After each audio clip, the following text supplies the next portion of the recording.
19 years old. She was trying to protect her daughter. She fought like hell. Another case into a beloved teacher, her whole future ahead of her. Mysterious cold cases. It gives you chills even today. Yes. What links both of those cases is the cutting-edge forensic technology inside this lab. It sounded like science fiction at the time. Can they be solved? You'll see it unfold right here as they unmask the killer in both cases. Catching the killers on tonight's 2020 The Codebreakers. Tonight we take you inside two cases. Two young women, both brutally murdered in their homes. The killers in each case evading police for decades. In one case, a mother just 19 years old, she was engaged to be married. Her fiance, who was about to marry her, adopt her daughter, he gets home and he immediately notices something is wrong.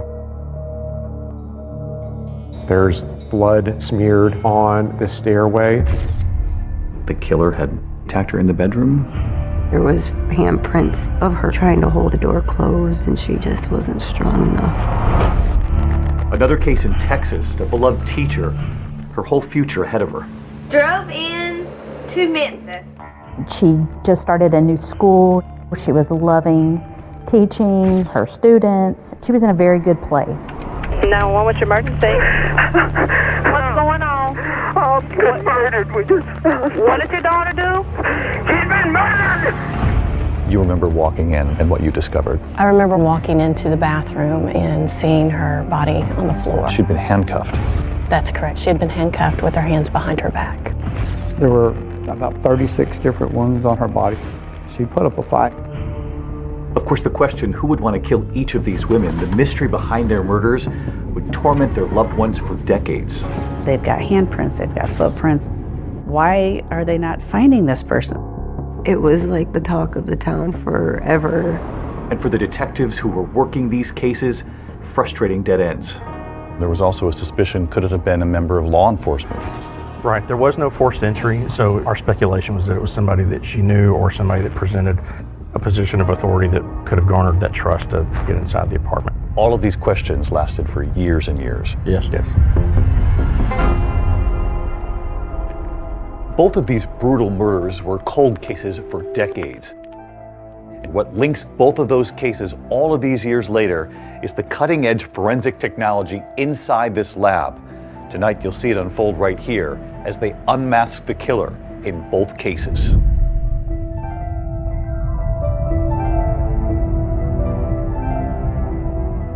It's the first week of December 1988. 19-year-old Kathy Swartz is home with her 9-month-old daughter. In Kathy's living room, a tree decorated and ready for the first Christmas for her little baby. She was living with Mike Warner. They were, setting up their life, although he wasn't the father of the child. They were a couple and they were trying to make their way. He definitely came in and kind of was her knight in shining armor. They were a happy little family. Mike got up around 5:30 in the morning for his job. He gets home at 3:30 and he immediately notices something is wrong. Things were in disarray. Blood up the banister. And then in the bedroom was Kathy, very bloody, unclothed mostly. He would later describe it as like the walls were painted with blood. Mike is so distressed he immediately runs to a neighboring apartment because he can't bring himself to call the police. Mike does go back into the apartment to find her daughter. Kathy's baby, who's 9 months old, dressed in pants, a shirt. She has one sock on. Her diaper looks like it's been recently changed. She was standing up in the crib when Mike walked in.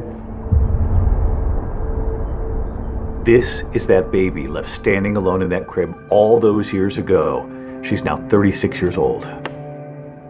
How was your mother described to you? Beautiful, happy-go-lucky. She did love like AC/DC, Metallica. She was like a little rock and roll girl. And everybody tells me that I was like her whole world. So you were 16 years old when you read the police report. Mm-hmm. It was awful. for somebody to do what they did to her, knowing I was in the crib right next door. I just couldn't believe that somebody could do that. So detectives had questioned at the time whether or not this suspect had changed the diaper. Yeah. When the police got there on scene, I was dry. I didn't have a dirty diaper on, and it was some hours I was alone. So one of the first things that investigators notice is that there doesn't seem to be any sign of forced entry, which again suggests that she knew the person who came in and killed her. She was very good about locking her doors. I would call her and I would say, hey, I'm going to come over. And I would go to her door. It was locked. And I would knock. And she would, who is it? And then she would let me in. We theorized that the assault started in the kitchen because in the kitchen there was passive blood drops on the floor. And then the smearing goes up the stairway to the upstairs bedroom. There are defensive wounds found on her hands. Her throat has been cut in multiple places. She's been strangled. She fought like hell. She was trying to protect her daughter, and she did. And the idea that this happened and you were just a couple of feet away. Yeah. Makes me mad that I wasn't old enough to help her. I'm 100% convinced she was trying to save her baby. Because I feel like she would have just ran outside and yelled, but I was upstairs. And she wasn't going to leave that apartment without me.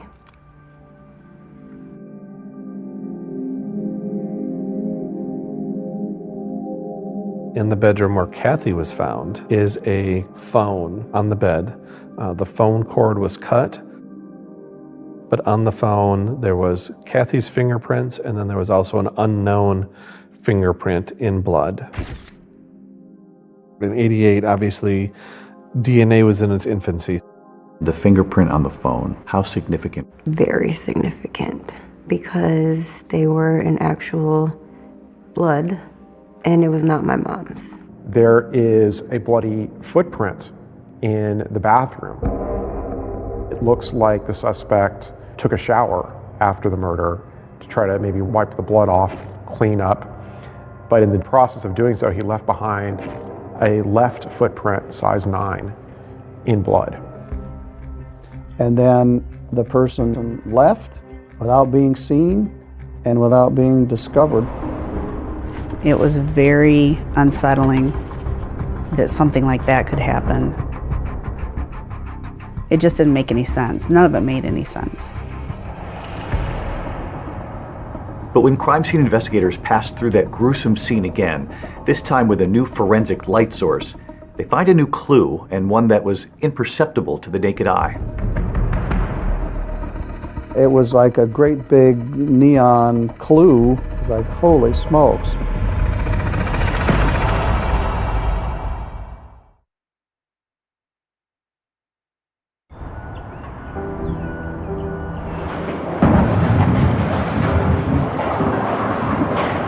South Lanes is a bowling alley in Three Rivers, Michigan. It's the social epicenter of this small town where Kathy Swartz's father ran the pro shop.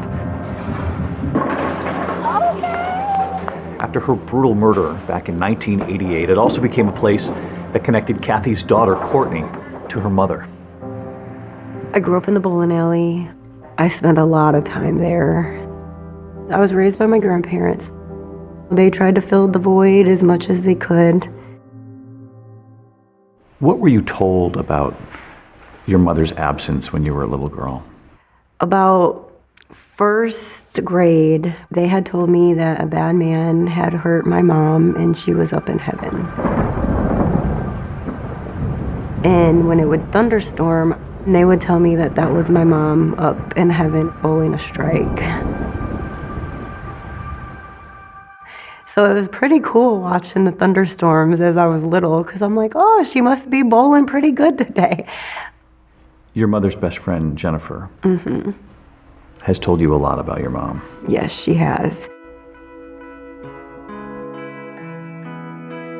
Kathy and I were very good friends. I've known her since grade school, so we've been friends a long time. Kathy was like somebody you could count on. She was a good listener, always there for you, just a, good person. Childhood friends Kathy and Jennifer both found themselves pregnant as teenagers and formed an unbreakable bond. They would talk on the phone several times a day until December 2nd, when Jennifer couldn't get a hold of her best friend. A police officer came to my apartment and he asked me to go to the station. I remember him asking me questions, do you know anybody that would want to hurt Kathy? Along those lines. And I finally just was like, what's going on? Is Kathy okay? And he told me, and I don't even remember.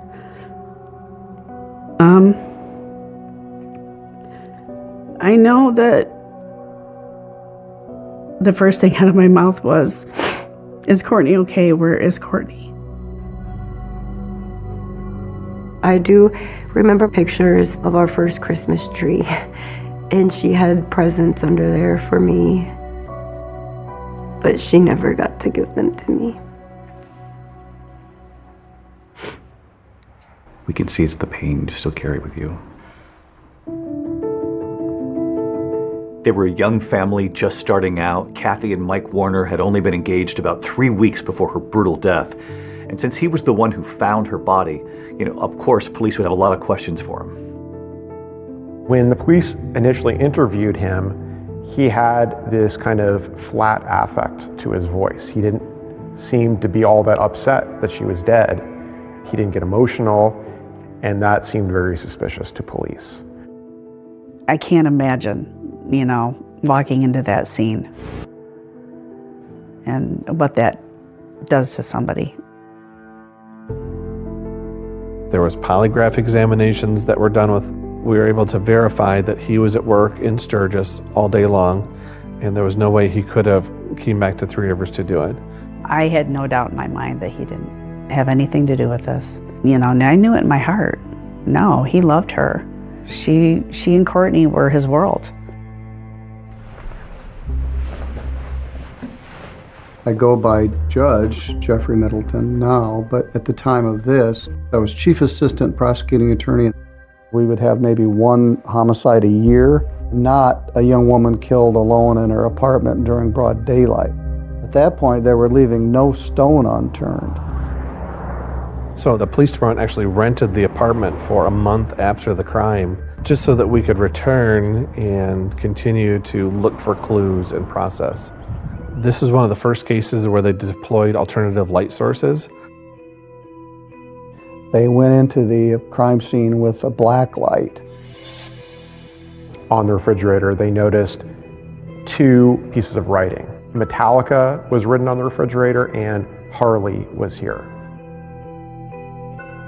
These were inexplicable writings that apparently had been erased. And we found that someone had written on her body, probably in magic marker, on the inside of her thigh, and said, "I was here," with an arrow pointing up toward her groin. That was not visible to the naked eye. And when detectives speak to Kathy's friends, they hear about an ex-boyfriend named Troy Schultes. It turns out he had a nickname, Harley, which of course got their attention. He was a huge fan of the band Metallica. In fact, he has a Harley-Davidson decal on his truck. The truck was spotted outside Kathy's apartment that very afternoon of her murder. Well, that's who I told him to look at and, to question. I know a lot of other people did too. I don't know how to really describe it, but it was not a good they were not good together. When they further look into him, he doesn't have an alibi for that afternoon. So he immediately becomes their number 1 suspect. They pick him up for questioning. Troy Schultes admitted that he was the one that wrote on the refrigerator and on the wall in the apartment, but he never admitted to writing it on her thigh. And he said, "Well, I didn't do it." And still with no solid alibi for the night of the murder, police zero in on Troy. I thought, that's got to be it. Because again, it's got to be somebody she knew, somebody she trusted. And before long, an arrest in the Kathy Swartz case is announced. But if investigators think they've got their guy, a rude awakening is ahead.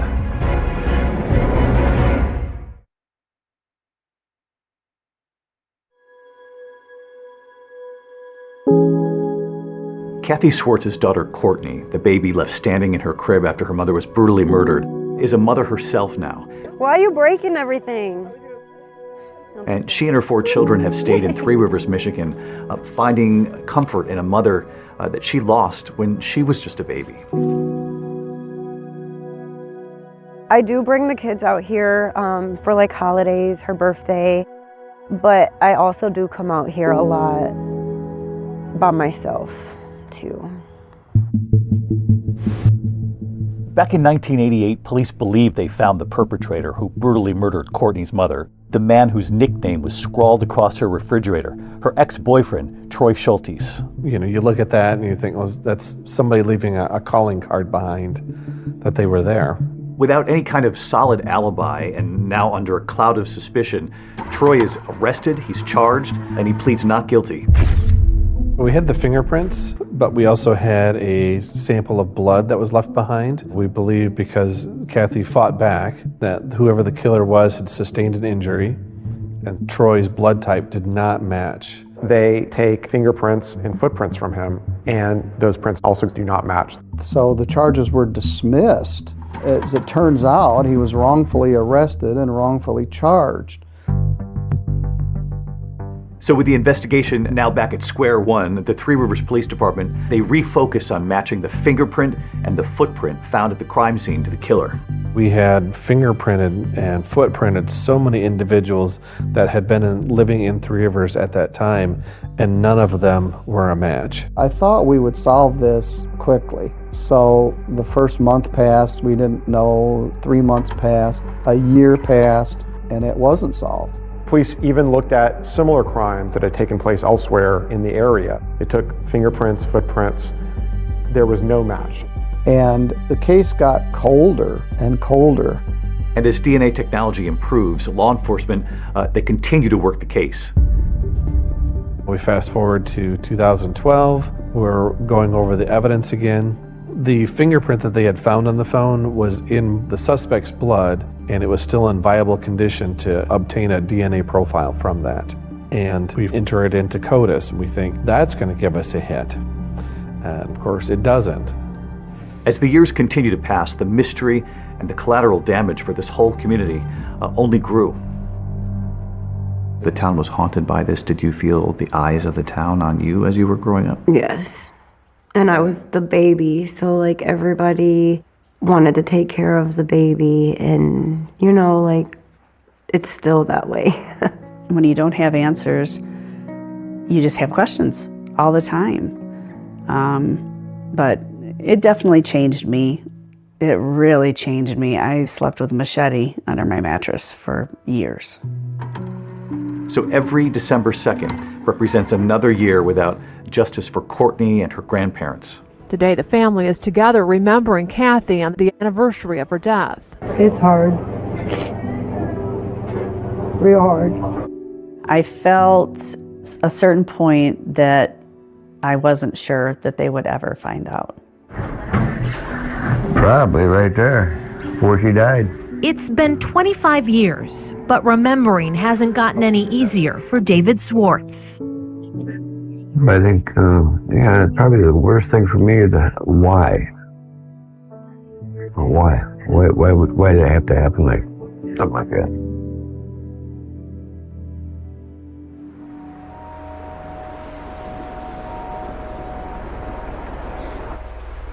When you look at these kinds of cases around the country, there is generally an investigator or a detective who never gives up. Yes. And in this case, it was Jeffrey Middleton. Yes. He is a great guy. What was it, do you think, that kept him going on this case for so long? He was young, just starting out, and this was really the only cold case in our town.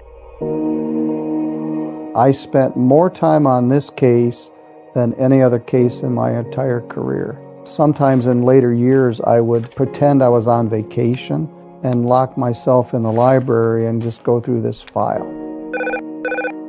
As Courtney got older, she would call me sometimes and ask if I knew anything, and I never had any answers. Police have DNA, fingerprints, and a lot of physical evidence. What they don't have is the person who murdered a 19-year-old Three Rivers woman in 1988. Here's a lot of the evidence right from property. Eventually, the Three Rivers Police Department decided to partner with the Michigan State Police. They're convinced that with advances in DNA testing technology, that the Kathy Swartz case can finally be solved. In Kathy's case, we had DNA that was in CODIS, and we had not gotten a match. We'd exhausted, the fingerprints, and these things which normally get us a hit did not. So I honestly felt like the genetic genealogy was our only chance for solving this case. And then 3 years ago, Othram, a forensics lab in Texas, now enters the picture. Promising something everyone close to the Kathy Swartz case has waited decades for: answers. Othram uses DNA technology to help identify victims and perpetrators when law enforcement cannot. They knew that it was an unknown male contributor to that DNA, but they didn't know who it was. But all these years later, they said, well, look at this and see if there's something you can do with it. And you were convinced you could? We were absolutely certain that we could help the Michigan State Police work this case. They said, we'll get you a lead back. We're not going to guarantee that it's the lead, but we'll get you a lead. They had over 1,000 suspects. All of a sudden, it's narrowed down to 4. It was our breakthrough.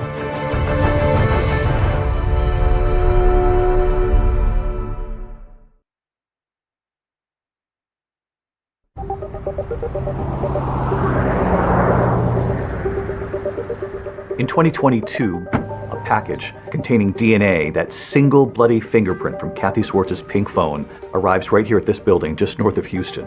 To the outsider, it looks like just another office building, but what's actually happening inside, in these labs, is now changing how investigations across this country are being solved. This is the headquarters of Othram, a cutting-edge forensics lab that's been mentioned in some of today's most talked-about criminal investigations. And Othram has been credited by law enforcement with helping to solve cases that have been unsolvable for years now. How are you? It's good to see you. Good to see you. How are you? Yeah, Thank you. Welcome to Othram. David and Kristen Middleman are the husband and wife team behind all of this. Everything you see on our right side will be forensic. Everything you see on the left side will be research. Not every case is suitable for DNA testing right now.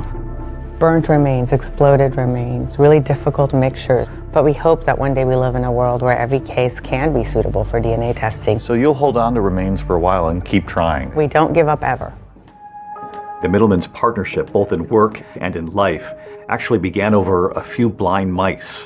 It's the year 2000. You've just started your PhD at Baylor. You're doing a study on mice? I was. And there was another young scientist. David, yep. So our projects collided, and he actually cured my blind mice. So I thought, wow, if this guy can do that, I think I'll marry him. David Middleman had worked in biomedical research for years before realizing that law enforcement was relying on a limited form of DNA testing. He knew that better technology was available, but said it just wasn't being widely used out there. It sounded like science fiction at the time. This way you could take decades-old DNA, put it into a genealogy database, build a family tree for your suspect, and then that takes you right to his door. That was pretty amazing. You start to think, wow, this is really an unused tool here for law enforcement. Yeah, it felt wrong that there were tools available, and yet there was this piling up backlog of cases that were unsolved. So at one point, you turn to Kristen and you say, I want to start my own lab. His words were, let's build a forensic lab of the future.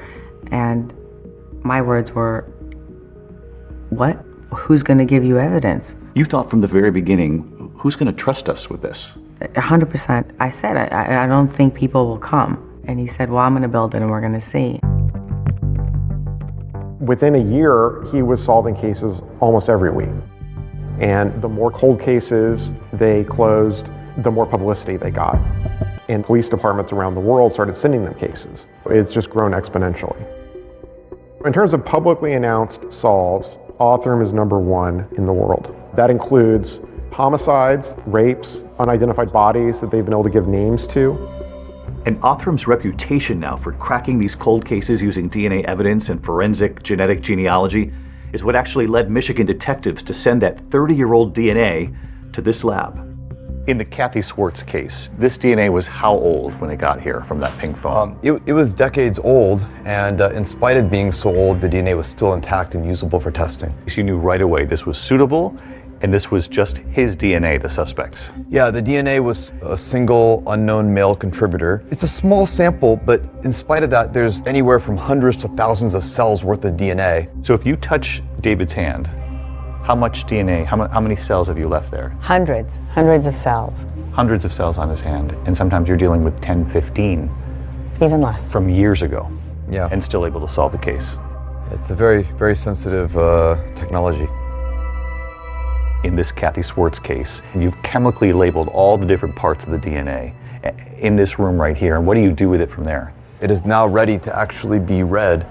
This particular DNA sequencer is one of the most powerful sequencers. This here with the green? Yes. Give me a comparison to what authorities used to have to deal with. What would the DNA sequence reveal versus what you can reveal with the DNA sequencing from this machine now? Sure. So for the last 30 years, people have used a different kind of DNA testing technology that can measure 20 data points in the DNA. This machine actually can read out the entire sequence. So whereas you might get 20 data points in the earlier versions of this technology, this machine could give you anywhere from 100,000 to 1 million data points. 100,000 to 1 million? 100,000 to 1 million data points. So now that you have this sequencing that they just didn't have access to years ago, in this particular case, for example, what do you then do with that? So with the data file that comes out that might have 100,000 to 1 million DNA markers, you can do a lot more, including genetic genealogy and that search for distant relatives. You're taking what in many cases is a very old DNA sample from these cold cases. You're expanding the DNA sequence, but you're also able to take that information now and put it up against vast public data now, because families and relatives and third cousins and fourth cousins have put all of this information out there, and it would seem that this might unlock cold cases everywhere. Correct. At that point, Othram's in-house genealogy team takes over to build a family tree for the suspected killer of Kathy Swartz. These types of crimes going unsolved have a ripple effect across society, not just the victim and the family not having answers, but the law enforcement that worked the case for decades, consumed by a case they can't solve. Finding those investigators and then gaining their trust is what Othram says has been critical to their success in helping to crack these cases. In those early years, you have no background in law enforcement. Are you essentially making cold calls to police stations? I spent my time almost exclusively talking to law enforcement. You live in Texas, and you know if you want to land a case in Texas, you got to get to the Texas Rangers. But how did you convince them that we've got a tool here? Well, the one that I've done the most work with is Ranger Brandon Bess. Brandon Bess is almost out of central casting for a Texas Ranger. He's this imposing man with his white hat. When David Middleman founded Othram, nobody had heard of them. And when Bess visited in 2019, he was really kind of taken aback. David walks in this room, and it's to speak to David's confidence in that he's wearing a t-shirt that's about 2 sizes too small. He's wearing jeans that have holes in them. It looks like he hadn't slept in 14 days. His hair standing up. I have instant respect for him because I can tell this is a guy that doesn't give up. Bess came away impressed. He heard about the opportunity to solve a cold case, and he thought, let's team up. And he had one case in mind. They told me it was the most heinous thing that had ever happened that was unsolved in Beaumont. That other case, that young school teacher, 31-year-old Catherine Edwards. 911, what's your emergency? Get me the police. What was unique about this case? The victim was a school teacher, well liked by everyone. And there was no sign of forced entry. So it's a very odd situation. It didn't add up. This is a crime of violence, a crime of passion, a crime of control. It gives you chills even today. Even today, yes, even today. Either it was someone that she knew or someone that presented themselves as an officer. It was almost like whispered in the hallways, it could be one of our own.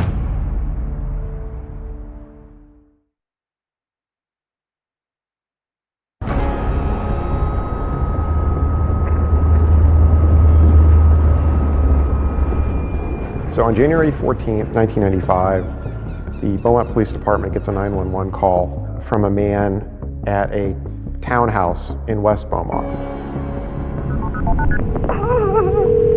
Oh, Jesus! 911, what's your emergency?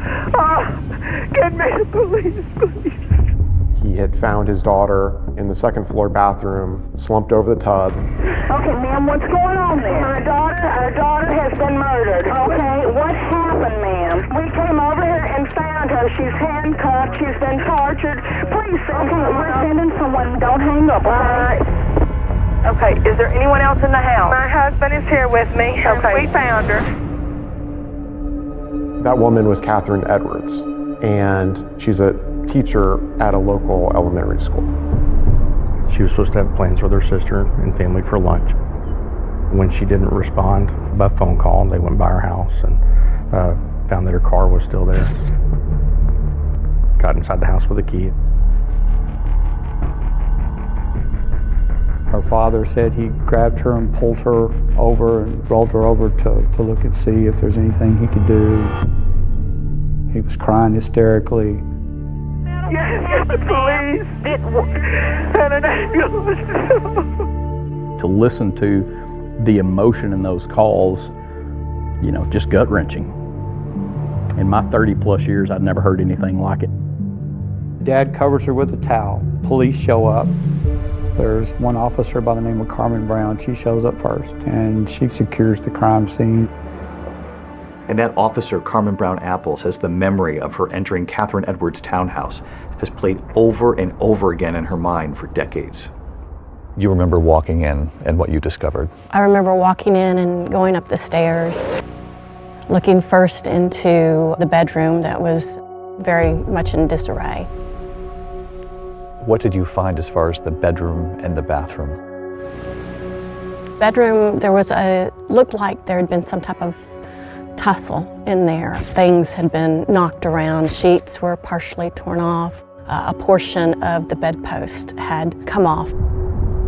And then walking into the bathroom and seeing her body on the floor. She'd been handcuffed. That's correct. She had been handcuffed with her hands behind her back. When her mother said her name, Yes. you thought, I know her. I know her. I went to college with her. We were in sororities together. She was so full of life and so friendly and so nice. That just always stuck with me. To come to the scene and then suddenly realize it was Mary Catherine, it just knocked me for a minute. It gives you chills even today. Even today, yes, even today. She is not your typical victim by any stretch of the circumstance. It was an extremely unusual case.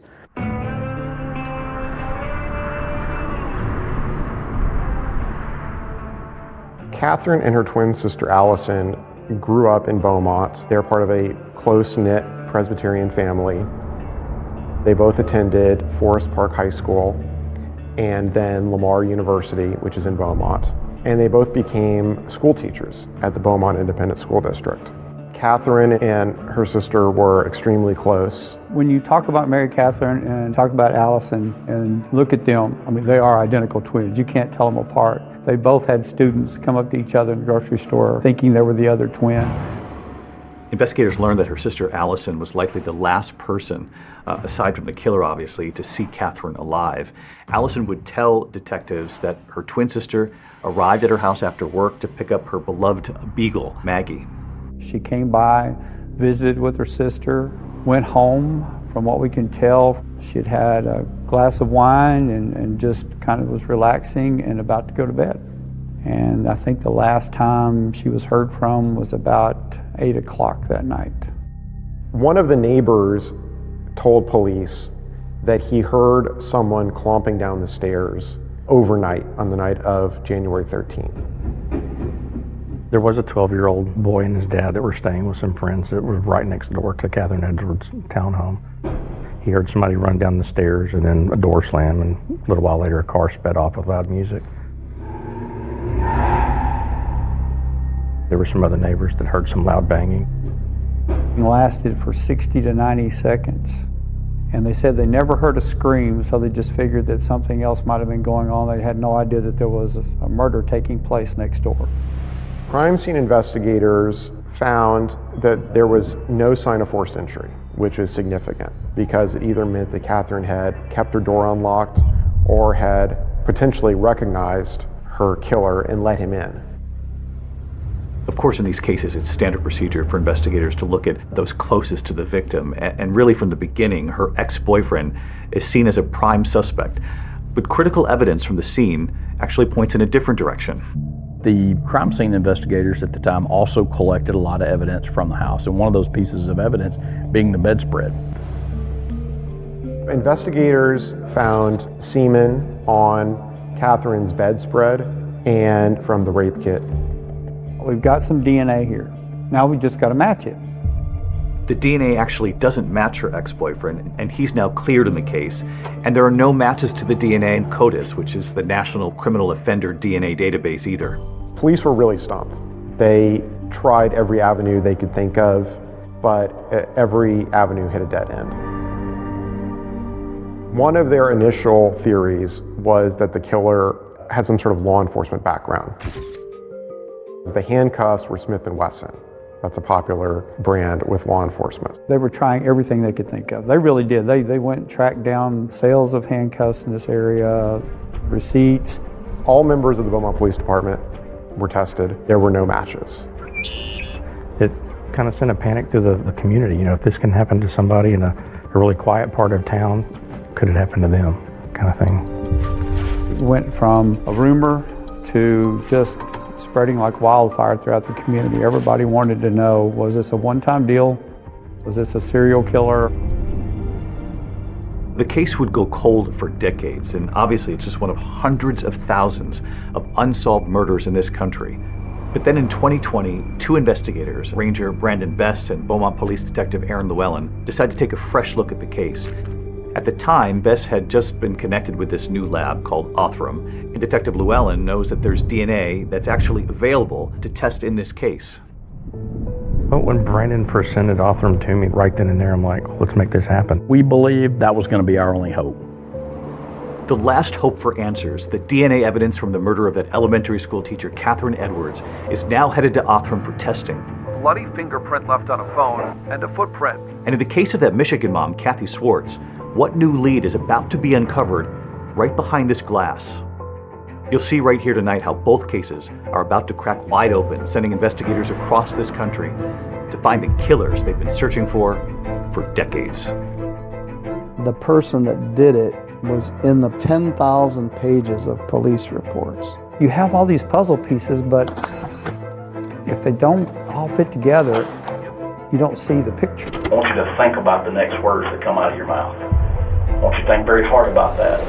We felt like we had a home run right then and there. And they said he was like a godly man down there. I was like, wow, we're going to get some answers.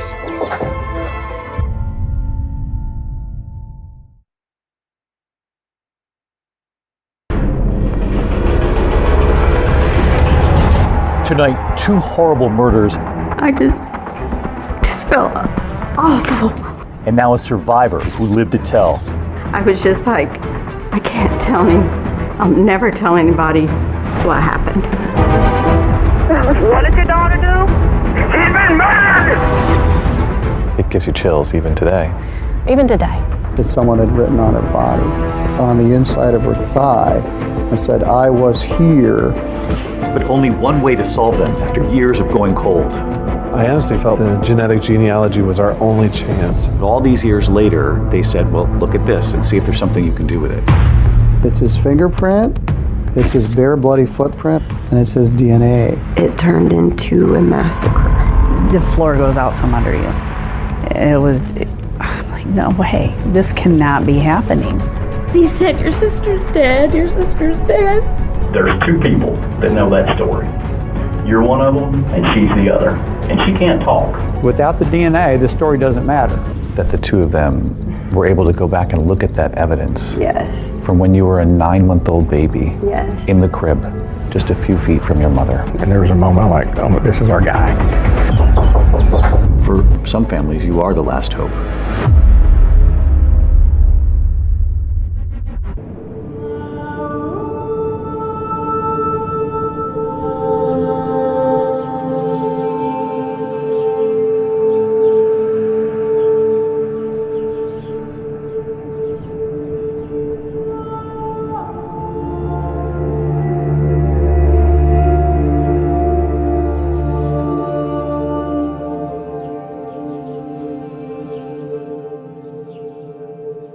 Courtney Swartz's childhood was clouded in mystery.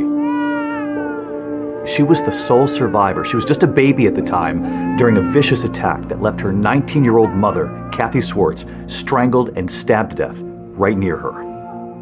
Among the clues left behind at the scene, a single bloody fingerprint on Kathy's pink phone. It contained DNA of the possible killer. But of course, the question for decades, who was the killer? For years, you were haunted by that question. Yeah, growing up, most kids, they look at people and they don't have to think, is that the man that killed your mom? And everybody that I met, that's the first thing that would pop into my mind.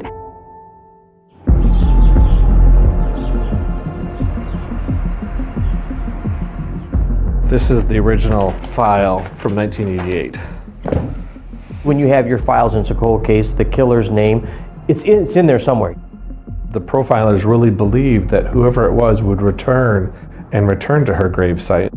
And for years, that was part of our initial a rookie training program was, this is Kathy Swartz's gravesite. If you see somebody at that gravesite, you need to stop and identify them because they could be a prime suspect in the murder.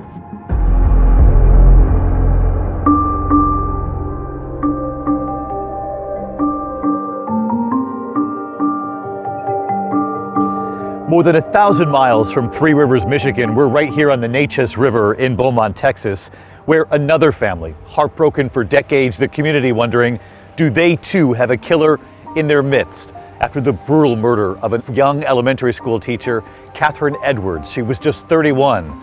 And detectives here wondering, would they ever have the tools to solve this case? You know that every day that you don't solve that crime is a day that you're not going to be able to bring that perpetrator justice. This certainly is a scene that has always stayed with me.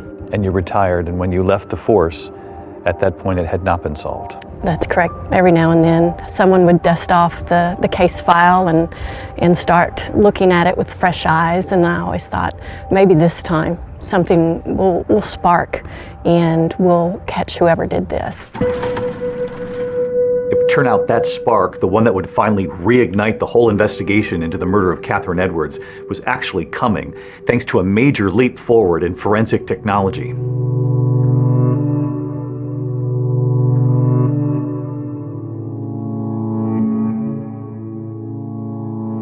In 2020, a courier drops off a package at Othram's office.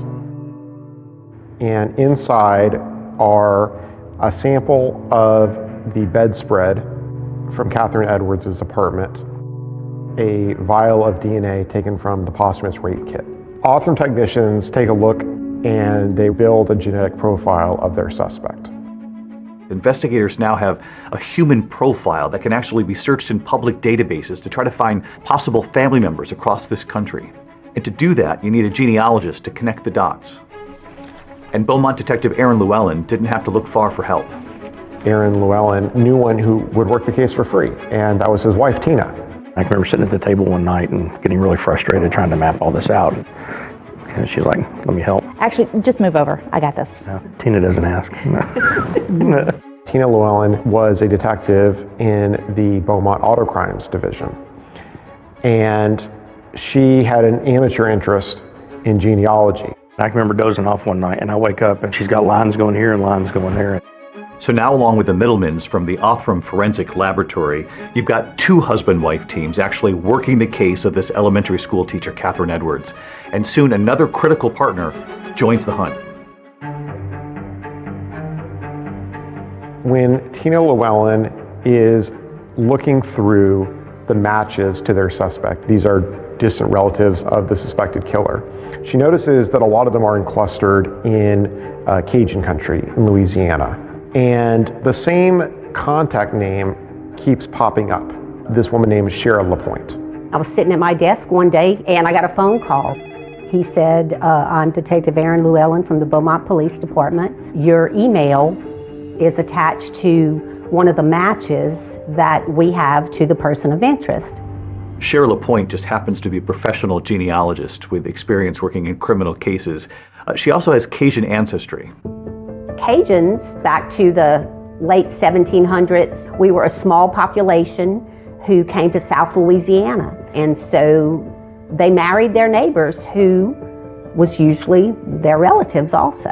Cajun ancestry is notoriously complicated and complex to perform genealogical work on. I knew it was going to be a challenge from the start. We spent hours and hours and hours on the phone talking to each other. Probably no less than 5 times a day. A friendship quickly forms as the two women spend the next 3 months building a family tree around the suspect's DNA, using every record they can find, a combination of internet research and good old-fashioned library archives. A lot of newspaper articles. A lot of newspaper Obituaries. articles. Census records. I remember I got to a couple in Beaumont, and there are yearbook records of 2 sons that couple had. And the first one we came across, he was the right age. He went to the same high school with our victim. Aaron goes and does research and finds out that he had a criminal history from here, and it was a prior sexual assault that had occurred in 1981. And there was a moment like, oh, this is our guy. And the details of that assault set off alarm bells for detectives. There were a lot of similarities in that case that mimicked Catherine Edwards' case. The victim's hands were bound behind her back, and she was sexually assaulted. We felt like we had a home run right then and there. Suddenly they realized that this suspect had a second victim. The difference this time, the victim survived and lived to tell. He started telling me that he was training to become a policeman and stuff. He was like, I'll just take you home. I don't know why, but I believed him.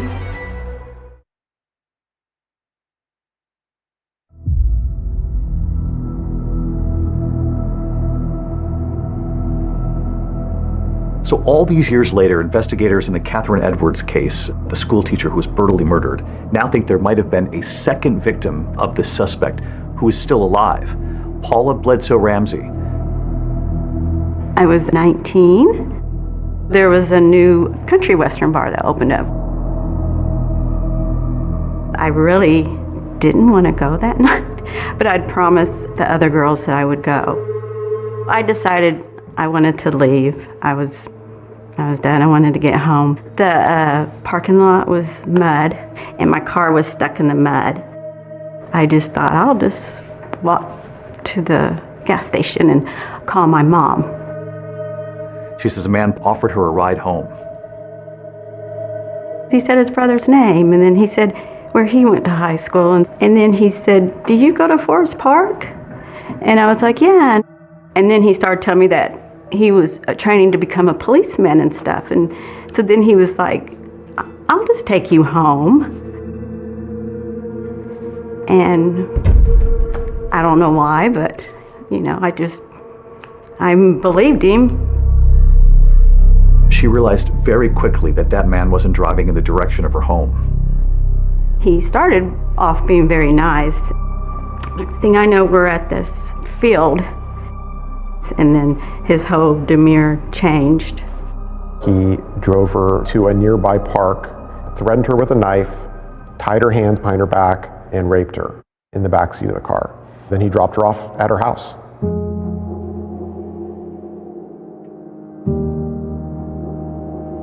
I just felt awful and shameful, and I was just like, I can't tell him. I'll never tell anybody what happened. I don't know. I was kind of like, I don't know if anybody would believe me. You know, is it my fault? Was it my fault?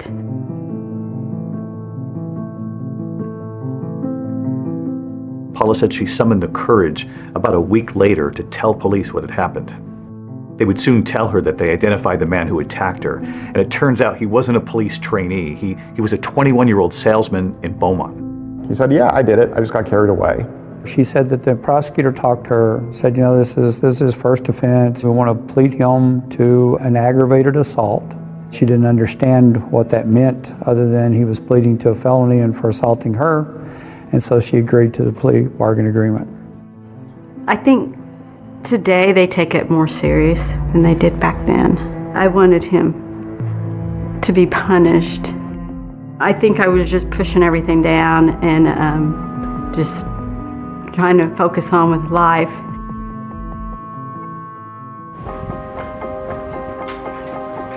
Hey, good. How are you? Ranger Best? Brandon. Yes, Good to sir. see you. Pleasure. Yes, sir. So when you looked at what had happened in 1981 with this sexual assault, you thought there's a lot here that seems awfully close to the Catherine Edwards case. I did. It turns out that the man who pleaded guilty in that 1981 case is a man by the name of Clayton Foreman. Now, this is the same name that turned up in Tina and Cher's genealogy hunt. He was one of two brothers from the family tree that they actually put together. And you might be wondering why his name never surfaced before.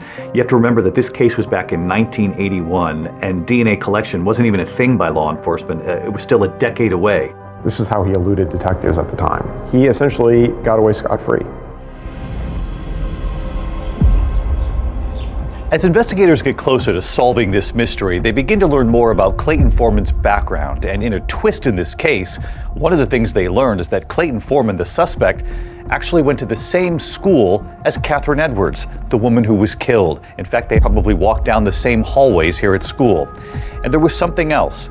Catherine Edwards was actually friends with the suspect's first wife. In fact, Catherine Edwards was a bridesmaid at their wedding. Investigators figure out that Clayton Foreman is working in a suburb of Columbus, Ohio, and he's working as a rideshare driver. We've got a suspect. Now we've got to make sure that's the right guy. So they go, they pull the trash can, they get some plastic silverware from takeout and some other things from the trash can. So you tell the FBI what you found, and they gather some trash at the suspect's home in Ohio. Correct. They shipped that down here to me, and then once I went through it, I coordinated with our lab here in Texas to see what items would be best to test, and they compared it to the evidence that we had. And we got the call. This is our guy. This is a match. Of course, we're chomping at the bit to get there to Ohio.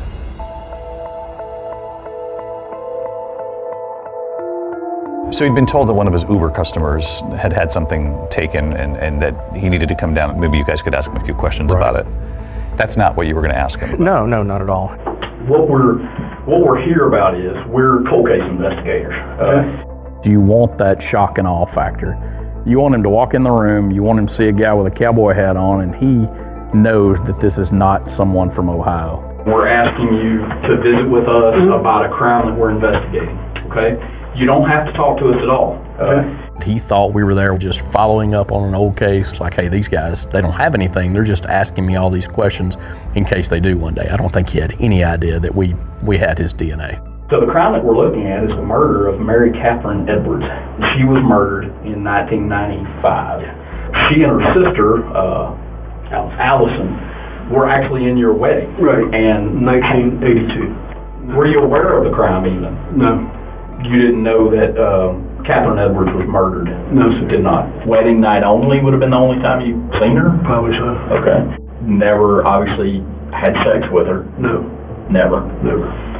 Did you ever go in her house at all? Any house that she ever lived in? No. Clay, I'm going to level with you. Okay? Right here and now, I want you to hear me real close. All right, sir. What I'm going to tell you right now is your DNA was on Catherine's bed and was inside Catherine. Okay. I mean, I don't know how I got there, but per se it was there. There's only one way for it to get there. Okay. And that's by you putting it there. Okay. There's two people that know that story. You're one of them, and she's the other. And she can't talk. Mm-hmm. What I ask you is, now, to be honest with us completely, and tell us, how did that happen? I'm not going to say anything. So if I need an attorney now, You probably need one, or you do need one. I'll need an attorney. After he makes it outside, that's when we executed the arrest warrant and arrested him. You showed up with the handcuffs that he used on Catherine Edwards. We did, and got to put him on him after we got through interviewing him. Did he know that those were the handcuffs he used? He was told. New developments tonight on the murder of a beloved Beaumont teacher. So finally, 36 years after Catherine Edwards' murder and arrest, the team can now return to Texas to prepare for trial. And in South Carolina, another team of investigators, they're now chasing a promising lead in their case because of this new technology. The murder of Michigan mom Kathy Swartz, whose daughter has gone so many years without answers. At what point did hope return for you? I got a phone call from Sam Smallcombe, and he said, we may have the guy that killed your mom. Hey, gentlemen, how can we help you?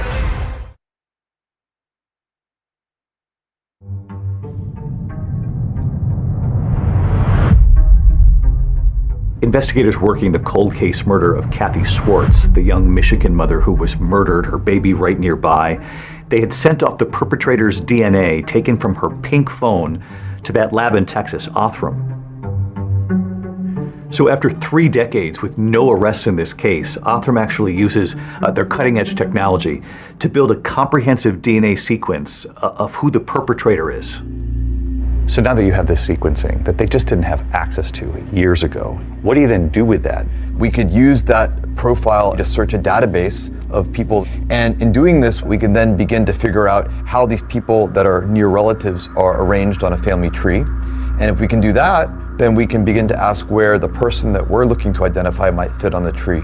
In going down the family tree, you find that there is actually a family that lives in Three Rivers, Michigan, a mother and father with 4 sons. Yes, correct. We got the report back, and they believed it was a family that had lived in Three Rivers.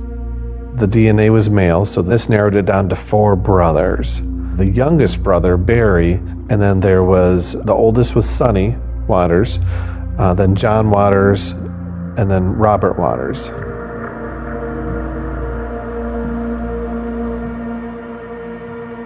We were very excited because now we have leads to run off from. We were very quickly be able to eliminate Barry because his DNA that was in CODIS. And they're able to rule him out, so they take him right off the list. Detectives then track down 2 more of the Waters brothers, who both quickly agree to turn over their DNA. 1, 2, 3, 4. And with that DNA, they're able to eliminate them as well, which just left Robert Waters. Robert Waters was married, had a couple of children, and had been living in Beaufort, South Carolina for quite some time. He was a local business owner and had a plumbing business. And from what detectives can tell from looking at his wife's Facebook page, Robert Waters appears to be a happily married family man.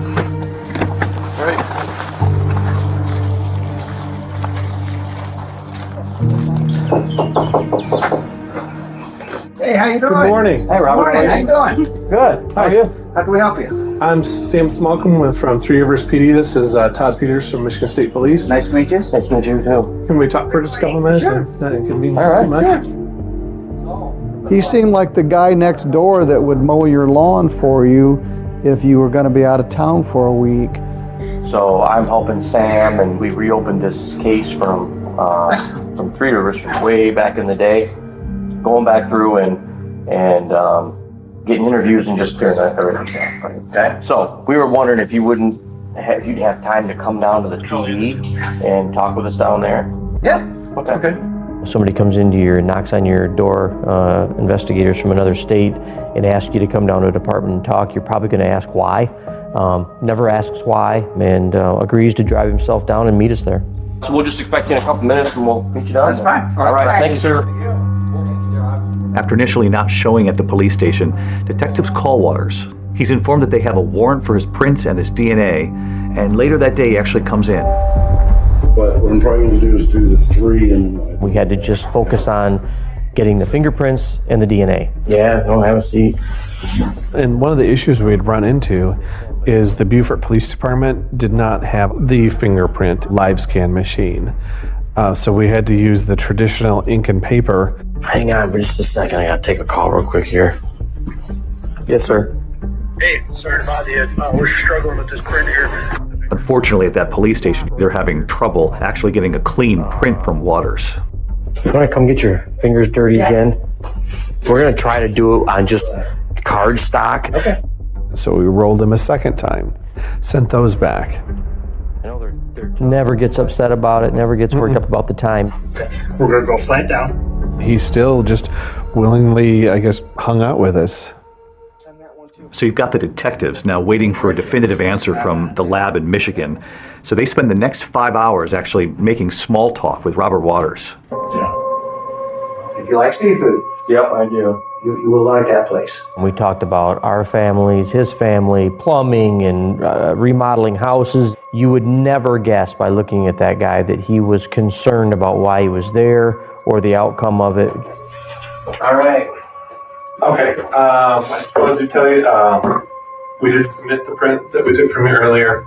It did match to the one at the crime scene. So at this time you are under arrest for the murder of Kathy Schwartz.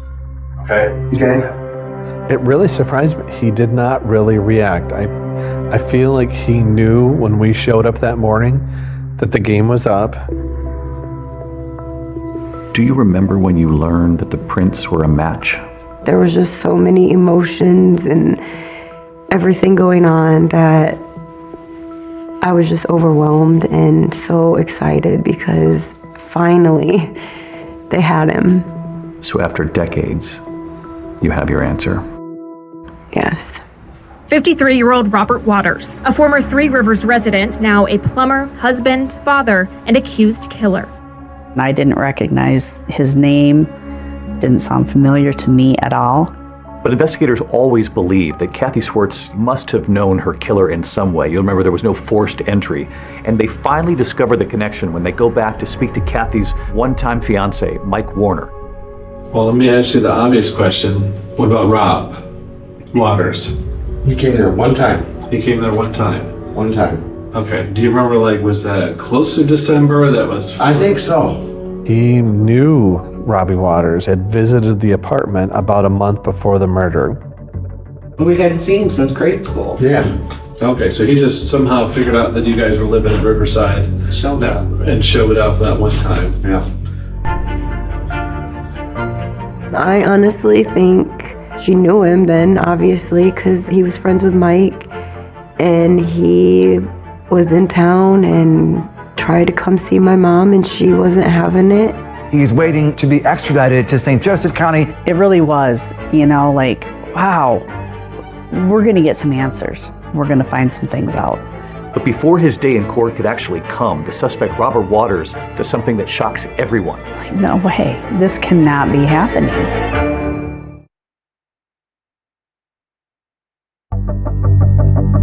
A major breakthrough in a cold case murder out of Three Rivers. And investigators say they have finally arrested a suspect. His name is 53-year-old Robert Waters.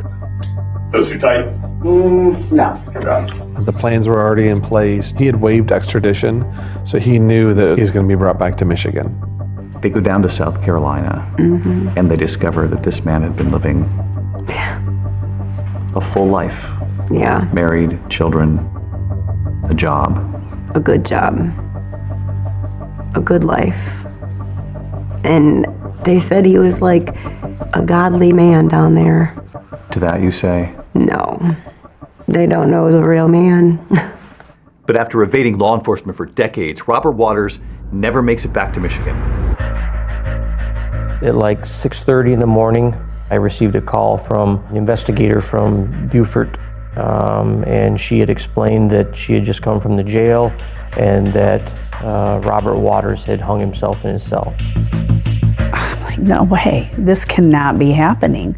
Again, a disbelief, why? How could this happen?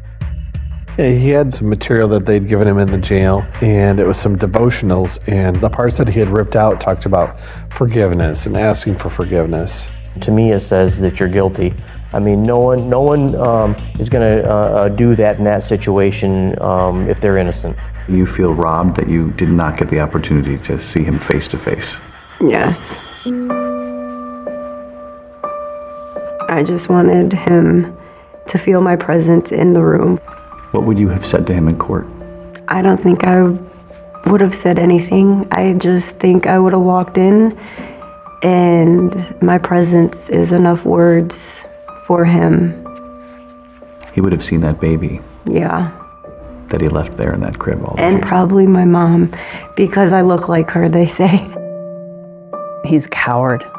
To take her away from all of us in the manner that he did, and then he got to go live his life. You're not going to give us any answers.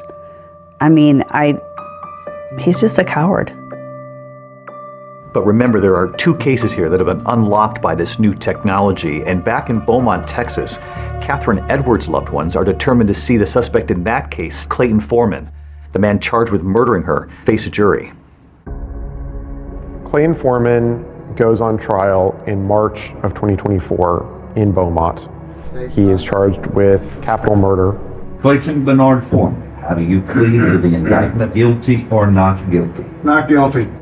There were family there, there were friends there, there were former students of Catherine's that were there to see that justice was going to be served. Prosecutors begin by playing that 911 call Catherine's parents made for the jury. The police, please. What's going on? I found my daughter murdered. That 911 tape was very impactful to start the trial off with. That really gets you involved and to know that something horrible happened. You know, Catherine's parents did not live to see the man accused of killing their daughter arrested. So this is left now to the twin sister, Allison, to tell jurors about her sister. Are you related to Mary Catherine Edwards? Yes, she was my twin sister. Allison is now 60 years old, and she offered really powerful testimony about growing up with Catherine. She just was always very nurturing and loving to people. And if anyone had a problem, they would come to her, and she would talk to strangers and make friends with people and compliment people, and just was an amazing person. Allison recalls the afternoon where her sister's body was discovered. Catherine just never showed up to this lunch. So eventually her father, Lum, agreed to go check on her. And my dad answered the phone, and he was frantic, and he said, your sister's dead, your sister's dead. And it was just heartbreaking to see. I mean, her twin, identical twin, is what she would have looked like today if she was alive, and there she is up on the stand testifying. And the emotion and the love and the hurt, all of it came out and was so impactful with the jury. Allison said when Catherine died, she thought her parents died a little bit that day too. It was horrible. They were never the same. But we decided as a family after that happened that we were gonna not let what happened kill us too, and that we were going to live to honor her, and that's what we always did after that. In a heart-crushing moment, Allison shares with the jury how she honored her sister after her death. 4 years later, I had a daughter, and her name is Catherine. Catherine Ann, after my sister, but she never got to know her. My oldest was 9 months old, and she was her godmother, and she never got to know her either. You can know the case inside out, but until you see somebody testify and see the raw emotion that's going on, that was raw emotion that they relived on the stand. Excuse me, thank you. The prosecution's next witness is about to detail the surprising connection between Catherine Edwards and Clayton Foreman. And you got married to a person by the name of Clayton Foreman? Yes. What she's about to tell the jury about his reaction to Catherine's death. It dumbfounded me.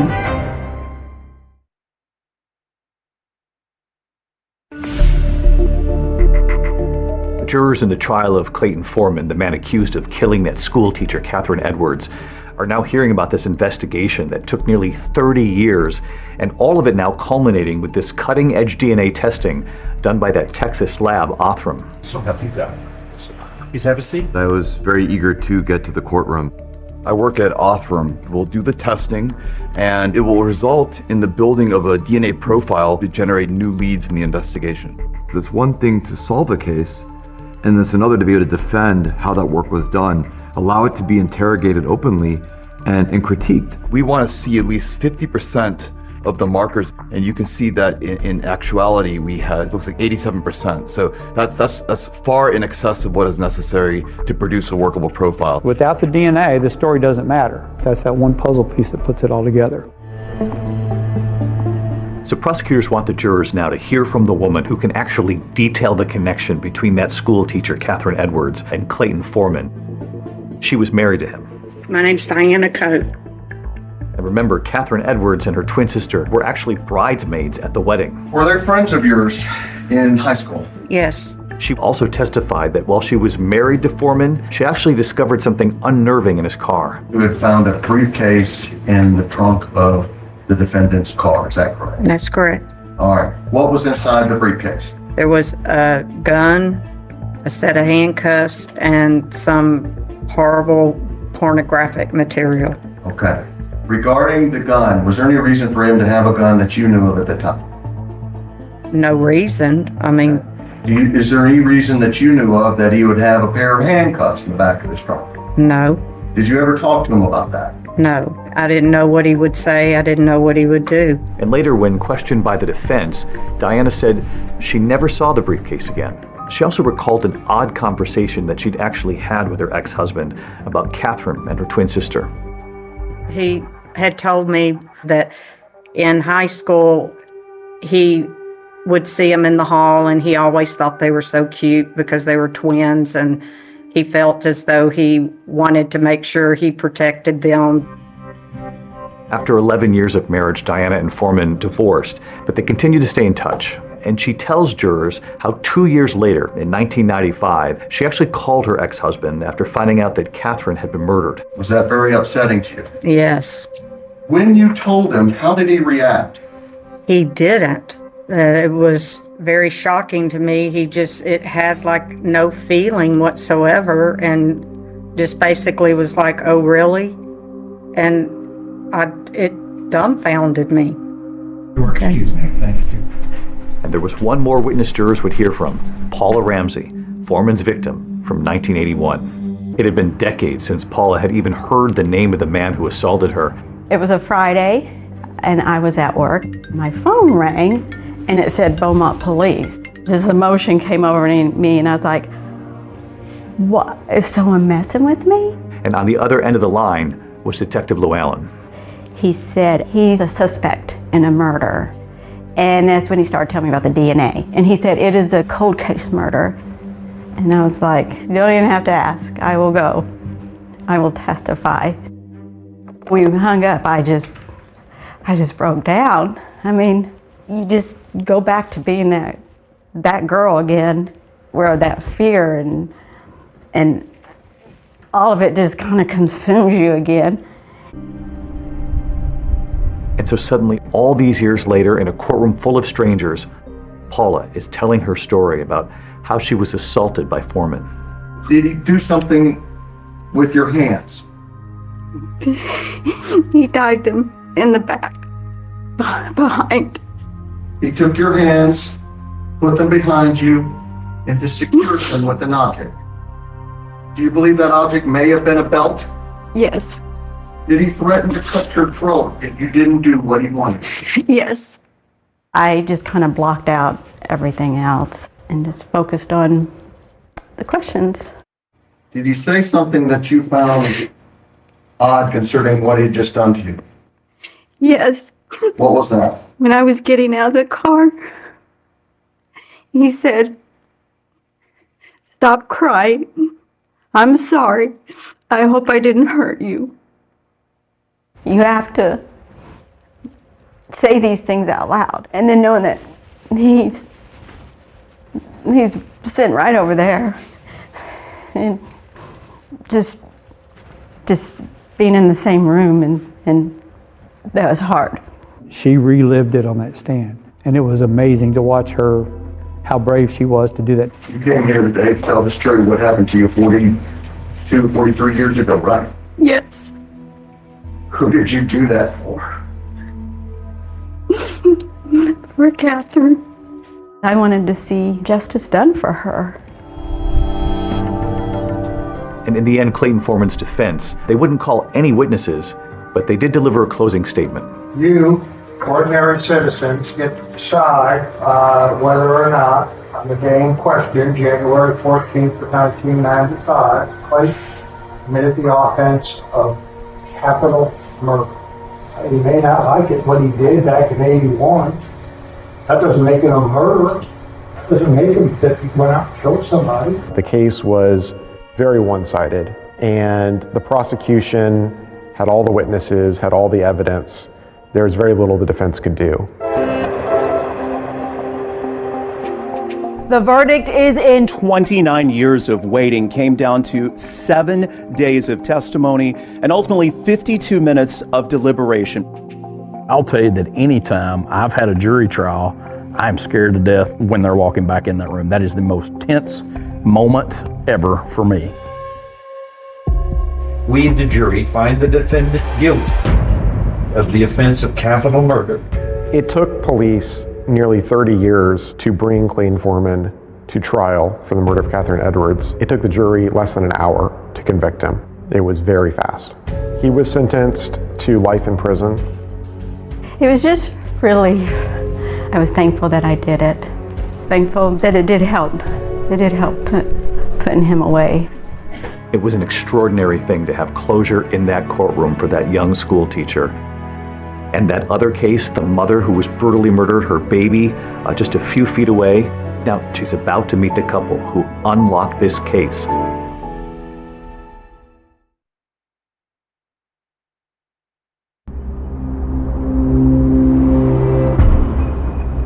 As we stand here today, all these years later, it's so peaceful and quiet here.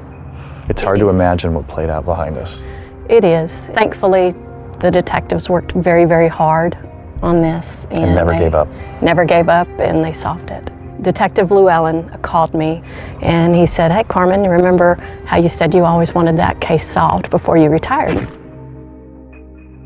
Well, I know you've retired, but I think we got him," and he did. I can see the satisfaction on your face. Justice after all these years.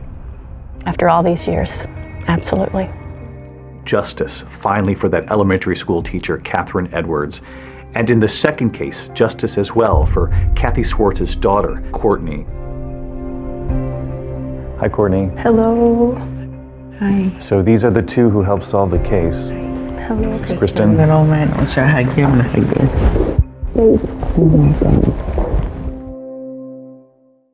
Just the idea, though, that the two of them were able to go back and look at that evidence and solve it all these years later.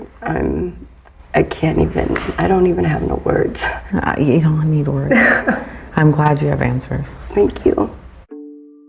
It's unbelievable just in my career to see, like when I started in 97 to where we're at today. You have these cases that are literally going nowhere. You give them this DNA sample and the next thing you know who your suspect is. Do you think that there are cases like this all over the country right now just waiting to be solved with this new technology? Absolutely, all over the country and all over the world, but finding every case, I think, would be the goal. Every one. Every sexual assault, every homicide, every one of them. We need to find those cases and we need to get them submitted and worked. And that means answers, finally, for thousands of families. Sure, absolutely. There are tens of thousands of little tubes of DNA in crime labs across this country, and all of them have answers. I think we're going to live in a world in this lifetime where there are no unidentified victims that are named voiceless, where perpetrators are caught the first time they commit a crime. For some families, you are the last hope. For many. I don't believe in closure when you've gone through something as horrible as one of these violent crimes, but I do believe that truth allows you to turn the page. I have been living with this for 36 years, and these people, they took their time. They solved this case with DNA so I can close this book and open up my own book with my own kids. And there's no words for that. And we should know that lab, those DNA decoders, Kristen and David Middleman, Othram, they recently announced their 455th DNA match. Deborah, they are solving these cases. And how incredible, David. Catherine Edwards' killer, Clayton Foreman, will be eligible for parole in 30 years. He'll be in his 90s. He's appealing his conviction. That's our program for tonight. Thanks so much for watching. I'm Deborah Roberts. And I'm David Muir. From all of us here at 2020 at ABC News, good night.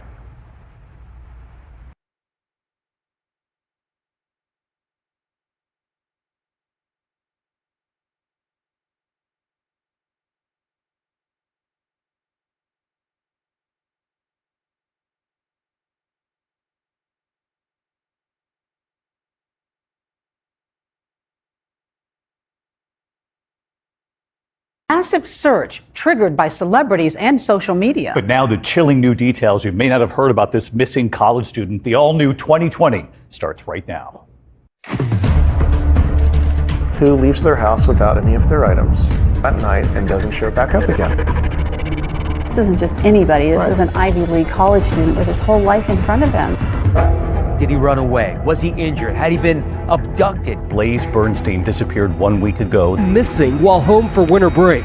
My dad was just like, we have each other, it's gonna be okay.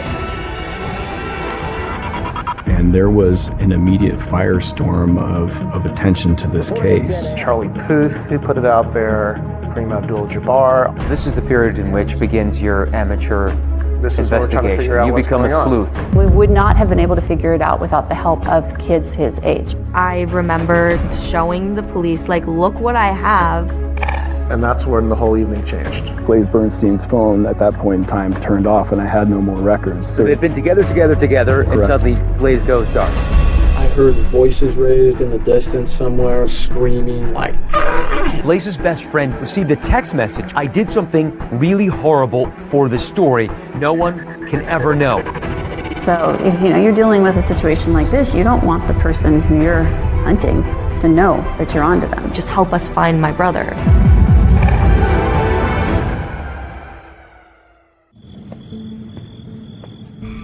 Well, the search ramping up today for a Lake Forest teen who disappeared while visiting his family over the holidays. Blaze Bernstein has been missing since Tuesday night. Police searching by ground with canines and by air with helicopters. We're hoping that he's just incapacitated in need of some medical assistance. Anyone with information should contact the Orange County Sheriff's Department. Blaze Bernstein. Blaze Bernstein. Blaze Bernstein.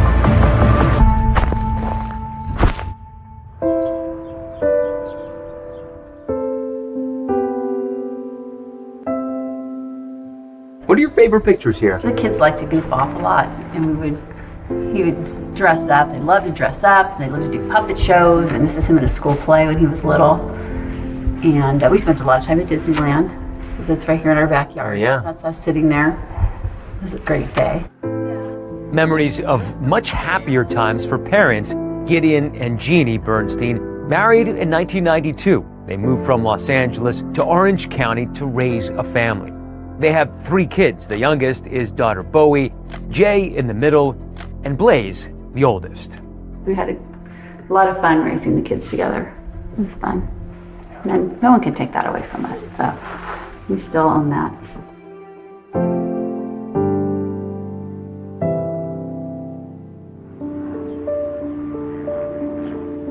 Blaze Bernstein grew up here in the city of Lake Forest. It's an upper middle class bedroom community about an hour south of Los Angeles, home to about 90,000 people. Growing up in Lake Forest was really nice. It was kind of inland from the coast, like 30-minute drive from the beach. It was actually a really quiet residential area. Houses were beautiful, a lot of families there. When we wanted to start a family, we left Los Angeles with the idea that we'd be moving to a safe suburbia, one of the safest places in the country. And by all accounts, Blaze is this bright, gifted teenager with a sharp wit and a warm heart. I've known Blaze since we were babies. Blaze as a kid, besides being very high energy, he was really creative, he was very thoughtful. Blaze was incredibly bright, curious, He was really a Renaissance young man. I mean, he was interested in everything. Surrounded by family and friends, Blaze was bar mitzvahed in 2011. That's a Jewish celebration of adulthood on a boy's 13th birthday. It was an occasion especially meaningful to his grandmother. I did know that his grandmother was from Romania and survived the Holocaust. I really think that Blaze got it. He was proud to be a Jew, humanistic philosophy, caring about the world and understanding the world's only going to change if human beings change it. But even though Blaze possessed that understanding, it offered no protection from becoming a target of frequent bullying. Growing up in Lake Forest was not super easy for him. He was bullied every single day on the bus. He just wanted to get out of the public school system. And it wasn't just the bullying. Even though Blaze is a good student, he longs for something more. Go, man, go! Something that challenged him, not just intellectually, but creatively. And he would find it at OSHA. OSHA is the Orange County School of the Arts. It is a 7th through 12th charter art school. In order to get into that school, you have to audition, and about 1 in 10 students who audition actually get into this school. So it's very competitive. Blaze auditioned for OSHA. He was artistic in every single way possible. He was very creative. His talents going in were performing arts and writing, and he wanted to move into the creative writing department. We've had students who wound up professional actors, designers, the writers, the whole thing, musicians. Among the more famous OSHA alumni are actors Pedro Pascal, class of 1993, who starred in the HBO hit The Last of Us, and Matthew Morrison, a 1997 graduate and star in Fox's popular TV series, Glee. I want you to listen very closely to the lyrics because I really mean what I'm singing. Once Blaze got to OSHA, he felt like there was a community there for him. He had a lot of friends. He was very social. I met Blaze when he was a senior in high school. He shared some of his writing with me, and I wrote a letter of advocacy for his application when he applied early decision to Penn because he was a brilliant writer. Blaze's exceptional talents got him into the University of Pennsylvania, and he moved across the country to Philadelphia as a pre-med freshman in the class of 2020. Was he homesick at the start? I think that the first semester at school was difficult for him in terms of his social life there. He was used to being in a small school. Now he's a little fish in a big sea, and I think that he had to come to grips with that. When I found out that he was going to an Ivy League, I was like, oh, that makes sense. At Penn, Blaze got involved in Penn Appetit.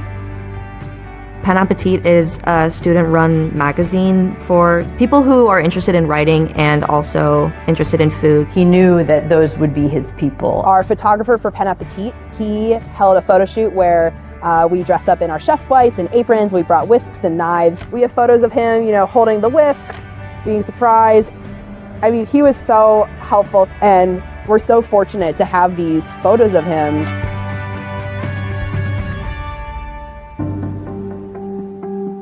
It was a Tuesday in January. A 19-year-old Blaze was home for winter break.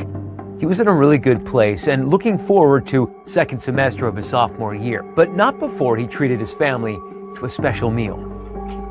He was baking butternut squash with, sprigs of thyme that were inside them. He made a turkey. And he made a... He took over my job, more or less. I was on vacation, and he was here. So dinner broke up, I guess, absolutely normally. It was a quiet night. Didn't hear anything unusual. I woke up the next day and it was a normal morning. A normal day until it wasn't. I got up and Blaze's door was closed, and the housekeeper said, "Oh, don't wake him, let him sleep in." And I said, "Okay." Well, I knew I had a dental appointment with him that day, so I decided I'd wait until my yoga class was over to try to contact him so I wouldn't wake him. And I tried getting hold of him, and he wasn't picking up, he wasn't returning my texts. But I went to the dental appointment thinking he would show up, and I immediately called Gideon, and I said he never showed up for his appointment. And he said, "Well, are you sure he slept at the house last night?" And that's when we both kind of freaked out. I yelled. So, oh my God. 19-year-old Blaze Bernstein was last seen Tuesday night. We're hoping to find him and bring him home safely.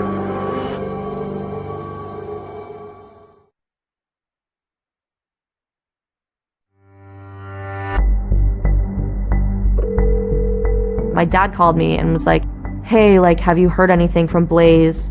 He's not picking up the phone. It's really weird. Like, just let us know if you hear anything. And I'm like, that doesn't sound right. I was at work, so I'd basically run out of my office and jump in the car and I drive home as quickly as I can. And just go run upstairs, and his glasses are there, his wallet's there, his keys are there. Panicked and confused, the Bernsteins were calling everyone they could think of to see whether anyone had seen or heard from Blaze in the last 12 hours. And what were they saying? They didn't know anything. Nobody knew, where his location was. Well, I found out that Blaze was missing, and it was just really shocking to me because I was like, there is no way that he could have run away. He wasn't that kind of person. So this is the period in which begins your amateur This is what we're trying to figure out You what's become going a on. sleuth. Yeah. Well, we had no idea what was going on. He hadn't slept in the bed. And, his bags for going back to school were already packed. You think, well, hanging out with some kids, other teenagers, and forgot to call home. You have to believe that's defense against the most awful.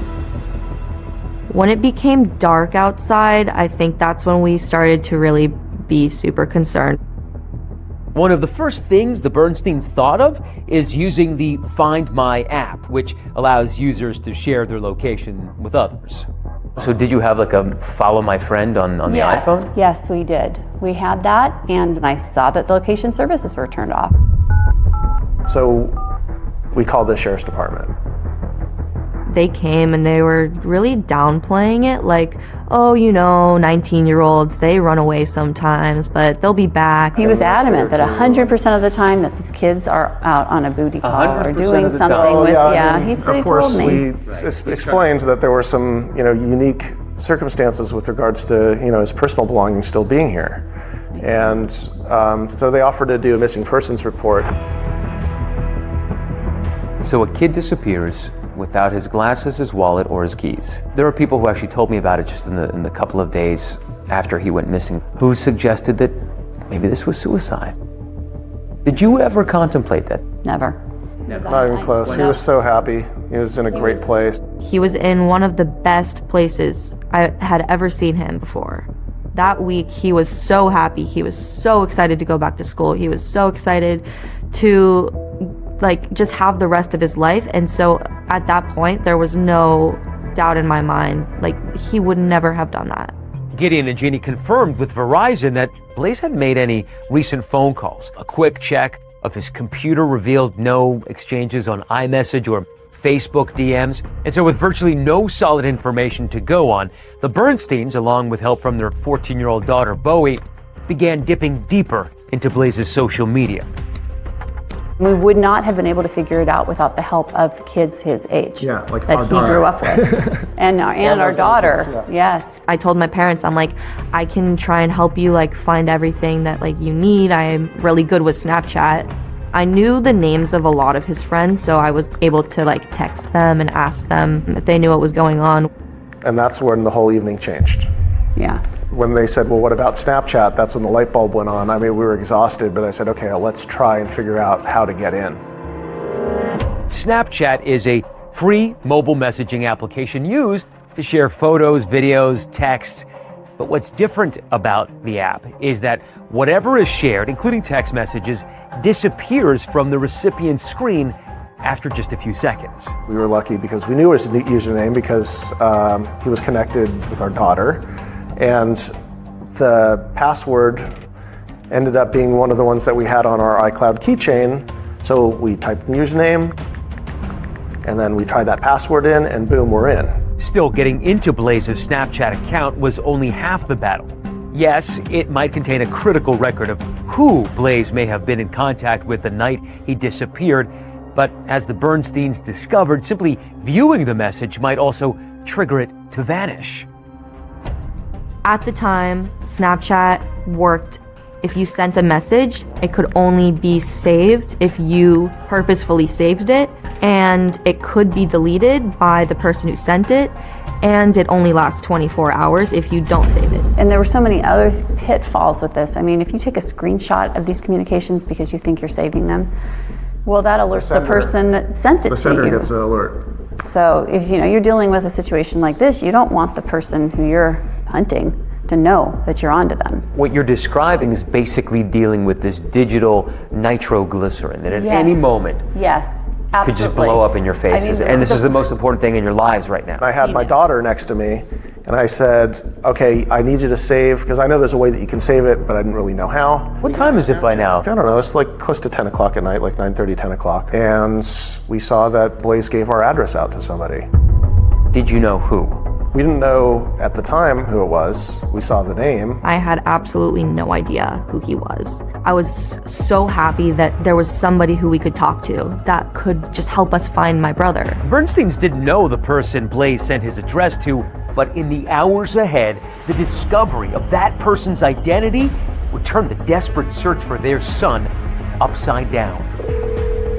Hi, this is Blaze's dad. We really need to know what you know. We can't find him. This is becoming an urgent issue with trying to figure out what really happened to him, and we're going to really need your help on this because you're the last person that probably saw him. That was not the person that I really expected him to be with.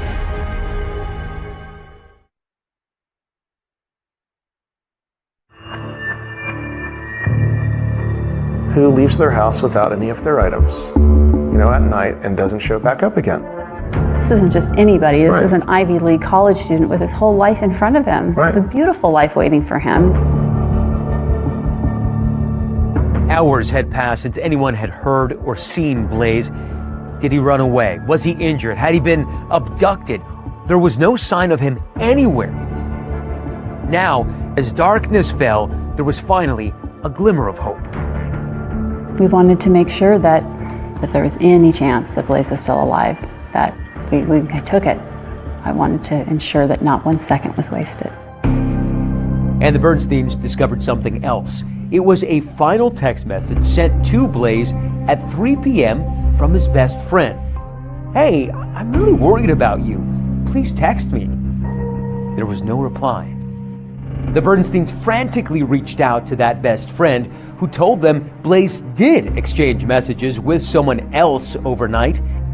Now it seemed that person was their best hope of finding Blaze. We don't know what the conversations were that led up to his disappearance, so we want that information. Gideon Bernstein, through his own investigation, found out that there was communication on the Snapchat application. And so he was able to message through direct messaging Sam Woodward. We didn't know who he was. I was like, we should call him. Like, he definitely knows what's going on. And so I encouraged my dad to call him, and we recorded a call. We haven't heard from him all day. He missed an appointment today, and then we started getting concerned, and I've been trying to figure things out. So you're the first real clue to the puzzle here. Yeah, honestly, I'm sorry. I don't know if my dad told me to record it or if I just had the thought that maybe having any sort of evidence that we could hold on to would be able to help us. I don't mean to put any pressure on you. I know you're a nice young man, but I'm asking you for help on this if you can, if you've got the ability to do that. Absolutely. This is, I want to find Blaze as much as you do. During that call, Sam Woodward told Gideon that Blaze suggested they drive to a nearby park to meet yet another one of his friends, but never mentioned that friend by name. And he said he invited a third friend to come along. So I said, okay. I didn't want to speak because I didn't want to get involved, but I was listening and to my dad, just ask him questions and go back and forth. And then did he get out of the car, or what happened? Yeah, he got out of the car, and I got out of the car too, and I just asked him, who is this guy? And he's just like, you'll find out in a little bit, you know, he's a friend of mine. And then, so I'm just like, okay, Blaze. And I just waited there by the bathroom, and I didn't see where he went. I was just thinking to myself, like, this is maybe weirdest, like, situation that we could be in at this moment. And I remember that phone call went on for a while, too. I guess I realized, you know, did something happen to him? So I went back. I searched all over for him where I was at the library. I couldn't find him anywhere. And I guess I just figured he might just call me in the morning or just pranking me, but this is, now I'm scared now. It's a disturbing phone conversation, which now raises more questions for the Bernsteins than it answers. We were curious to know who this person was, but then we did find out he was a student at OSHA. 20-year-old Sam Woodward and Blaze were former high school classmates at OSHA. I have known Sam since he was born, kind of grew up alongside of him. I remember excitement, you know, during Sam telling me that he was going to OSHA.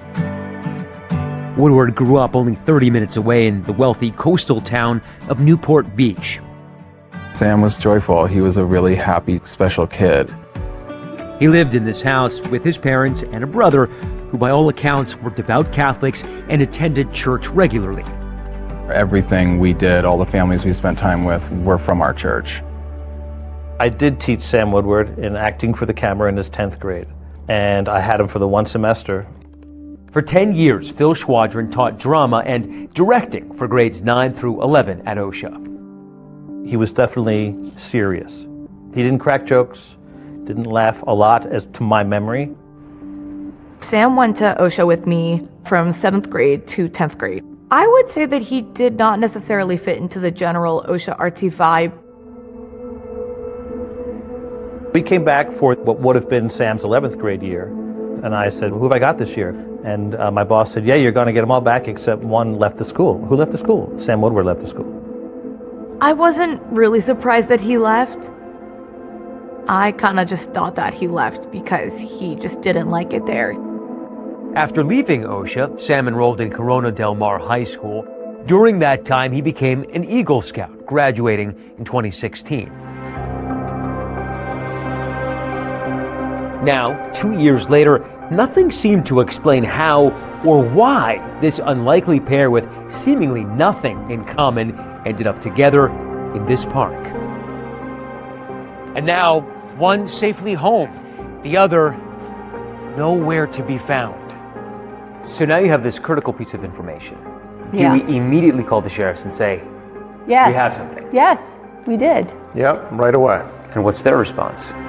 They come over right away. They came over, Okay. and now it was serious. We just gave him the lead of the last person we knew that he had seen. I remember taking that call and showing the police, like, look what I have.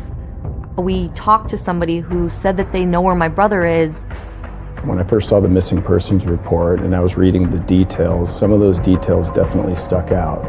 So something told me just deep within me that this was unusual. So my then partner, investigator, Jack Ackerman, and I went to the park, probably right around lunchtime on January 4th. I had a feeling as a mother, it was my intuition that something very bad had happened.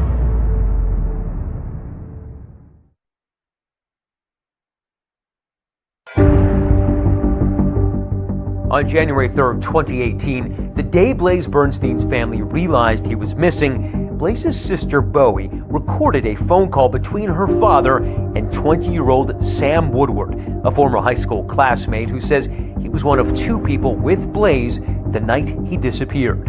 I'm sorry, Mr. Bernstein, but your guess is as good as mine. Woodward said Blaze made plans for a third person to meet up with them in a neighborhood park that night. Blaze didn't tell me anything about this guy except that he was from OSHA like us. Really appreciate you calling me and sharing that info. And is it okay if I reach back out to you if I need some help? Absolutely. I want to find Blaze as much as you do. When they were talking about meeting another person, I was like, what other person? Who else would my brother, like, be with. So you want a water? I got a water. What kind of monster you want? The next day, Orange County Sheriff's investigators bring in Sam Woodward to ask some questions of their own. You can leave at any time. You're not under arrest or anything like that, okay? We're just trying to Find Blaze. find Blaze. That's it. As investigators get to know Sam Woodward, they learn that he was living with his parents and working odd jobs. My goals in life are I just want to start a family. I just want to have enough money to support my kids. I just want to have a wife who loves me and get a good job and go to college. Woodward says he recently reconnected with Blaze on social media. He said something like, Sam Woodward, now that's a face I haven't seen in a while. I'm looking for eye contact. I'm looking for his general comfortability to try to gain a sense whether somebody I feel is telling me the truth or telling me a lie. At some point during the conversation on Snapchat, you decided to meet up. That is correct. For Blaze's family, the fact that he went out at all that night was a revelation. We had dinner actually at the dining room table with everybody. He was supposed to fly back to school. So it was going to be the last time my parents were going to see him for quite a while. There was no indication from him that he was going out that night. During his interview with police, Woodward said that after he picked up Blaze at his house, they drove around for a while, eventually stopping at Borrego Park. Borrego Park is in the city of Lake Forest. It's a place where you can take your kids. It also has remote hiking trails that stretch for miles. At some point, somebody exits the car, right? Mm-hmm. Did he tell you where he was going? He said he was going to meet the friend that he was talking about. Just like in that call with Blaze's father, Woodward told officers that Blaze was meeting another friend at the park that night. Woodward says he stayed behind as Blaze walked away and disappeared out of sight.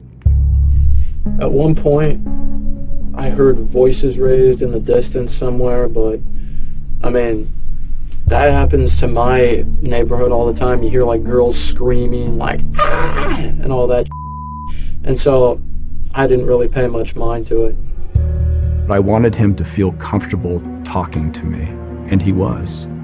Woodward says he looked for Blaze, but eventually gave up and went home. I mean, I don't know what happened to him, but something must have. All that matters is that we find him and we get him back to his family safe.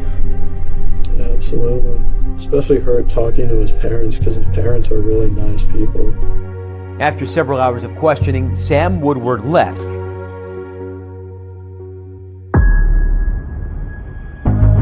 But police, they remained suspicious, so they decided to put him under surveillance. I'm trying to record it right now. There was a large team that was deployed into the field, and we followed him anywhere that he went. And with this growing cause of concern for Blaze Bernstein comes the glare of the media spotlight. The Blaze Bernstein missing persons case is now big news. The Orange County Sheriff's Department searched the park, but they haven't seen any signs of Blaze. Blaze was supposed to be in school this morning. He was supposed to fly back Sunday, go to class today, but instead he's missing. I remember going with my dog to Borrego Park before and kind of just like walking around to see like, what if I find him here? Bowie documented that desperate period of time with pictures and videos posted on her Snapchat. Our congregation went into high gear. We printed flyers with his name and picture and the facts and who to call, and we put them up on bulletin boards and poles all around the city. At this point, it's now in the hands of the police. Mm-hmm. But you continue to work. Yes. Now you take to social media. Around the clock. You know, it looked like war games in this house. We had terminals all over the dining room table, and we were all just working.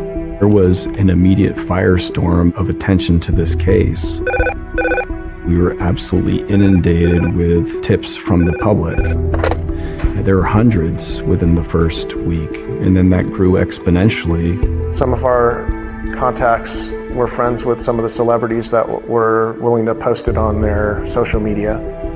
And so we had the missing persons flyer out for Blaze on Kobe Bryant's Facebook page, and Charlie Puth, who put it out there, Kareem Abdul-Jabbar. So it started to catch a lot of attention. We were spending every minute talking about it. People were filming in our house, interviewing my parents. Nothing like this ever happened where we weren't. Any sign of him, any clothing, obviously him. We're hoping to find him, hoping that he's just incapacitated and in need of some medical assistance so that we can get him and bring him home safely. There was like this team of people with drones, and they were going throughout Whiting Ranch Wilderness Park, where we were concerned maybe my brother was back there, and maybe there was a mountain lion, or maybe like something happened to him and he was missing or lost. For the fourth night in a row, the Bernstein family will go to sleep without their oldest son at home. It was clear as the week wore on that it was more and more dire. There's a lot of pressure, immense pressure to perform.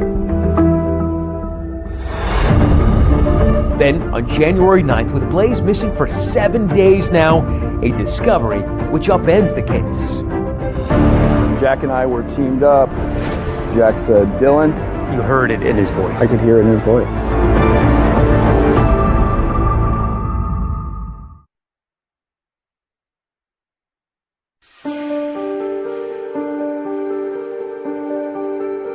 We're going to turn now to those new developments in the mysterious disappearance of an Ivy League student. 19-year-old Blaze Bernstein missing while home for winter break. The Sheriff's Department launched an extensive search with help from the community. Days had passed since Blaze vanished into the night. The relentless search by police and volunteers had turned up nothing, just more anguish for the Bernsteins and frustration for authorities. The Orange County Sheriff's Department searched the park, but they haven't seen any signs of Blaze. We utilized cadaver dogs. We utilized drones. We had been to Borrego Park and searched that park over and over again with a fine-tooth comb. On January 9th, a week after Blaze went missing, investigators decided to go back to Borrego Park one more time after obtaining cell phone data showing Blaze and Sam Woodward were there together. And this is a week after Blaze went missing. Yeah, it led us to this particular area when all of a sudden Blaze Bernstein's phone at that point in time turned off. So they'd been together, and suddenly Blaze goes dark. Blaze goes dark, and then Sam Woodward's phone continues. There was a torrential downpour. It was cold, it was raining, everything was wet, everything was muddy. We searched all this area until my partner Jack and I came to this area right here. I saw a spot that looked unusual. So I walked down. There was a large tree branch covering an area that looked a little odd, like the rain had kind of settled some dirt around something. I moved the tree branch, and you could see the left hip and upper left leg area of a human body. And you knew? Knew. Had to be him. Instantly. In my gut. Without even seeing the face. And I knew that it was Blaze Bernstein. They must have found his cell phone as well. We located a broken cell phone about probably 6 inches, 8 inches below where the body was found. I was sitting in my English class in 8th grade, and the teacher got a call, and he was like, "Bowie, you're gonna go to the office, they need you for something." And I was like, "Oh, good, maybe some good news." And they took me into this room, and I saw my godmother. She was crying, and I looked at her, and she just hugged me, and she said, "They found him, he is dead. Blaze is gone." To the index in the body of a college student found in Lake Forest, California. Blaze Bernstein had disappeared 1 week ago. The case now a homicide. That was the end of hope for me.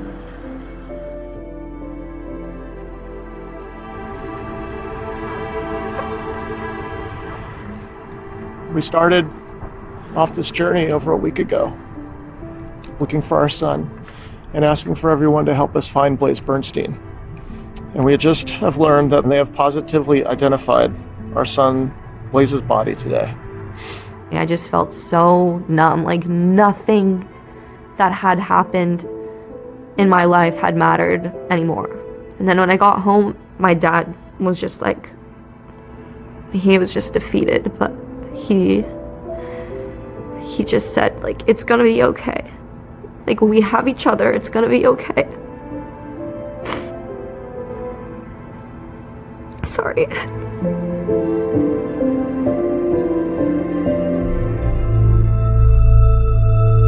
The specific details of what occurred at Borrego Park are part of the ongoing investigation. The autopsy revealed injuries which I believe were a result of an extremely violent encounter. Blaze was stabbed 14 times in the left side of his neck, 5 times on the right side of his neck. He was stabbed, in the knee. He had defensive wounds all over his fingers. He was fighting for his life, and probably a surprise attack. You hear about that many stab wounds. What does it tell you about the person or the mindset of the person who did that? Hate and rage. Intimate. It was an intimate killing. It was devastating news for the family and for the community. My reaction when I heard it was fury, anger, disbelief. I haven't felt those feelings in my life. As the investigation into Blaze's murder began, hundreds gathered for a vigil in his honor. We lost one of our sons. I hope that we can all join together and support the Bernstein family.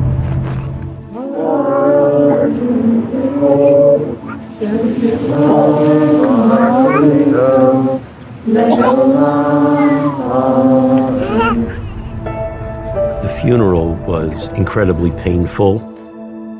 We had to ask for RSVPs because we could only accommodate here in the building about 11 or 1,200 people.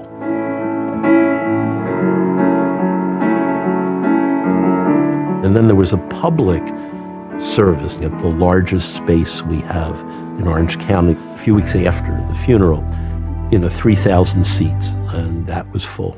I believe most people are good. Students from Blaze's Performing Arts High School chose to sing Luke Bryan's song, Most People Are Good. I see a lot of goodness here, and I hope that we can bring more tolerance, more peace, understanding, and love to everything that we do and make a better world for our children. Thank you. The community wrapped its arms around the Bernstein family. The park near their house where Blaze played as a child and where his body was found turned into a makeshift memorial with messages of love and support from all over the world. This is a note somebody left us. Dear Lord, please watch over the Bernstein family and give them strength during this time. Please guide our police department to help them find the person or persons who took Blaze away. We still needed answers because we didn't have anybody in custody. In my mind, the hunt was still on.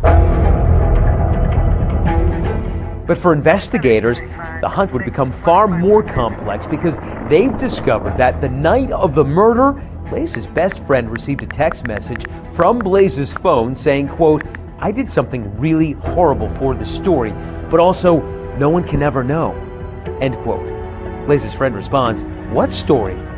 But gets nothing back. That was the last text message that was sent from his phone. The last text message from the phone of a murder victim is always going to be of critical importance to a homicide investigator.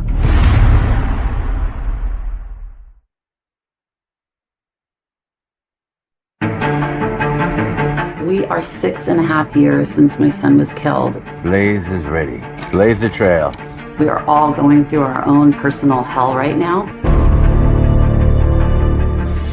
Blaze Bernstein was found with 28 stab wounds. You hear about that many stab wounds. What does it tell you about the person or the mindset of the person who did that. A lot of anger somewhere from within, and he took it out on Blaze Bernstein. Did I introduce him to something that later on came back to haunt us all? And not only was this just a murder, now we're starting to see a bigger picture.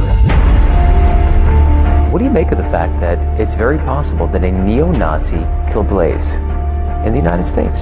He's the grandson of a Holocaust survivor. This can happen anywhere. There was almost like a gasp from some people. Police believe they know who killed Blaze Bernstein. Were you planning to kill him that night?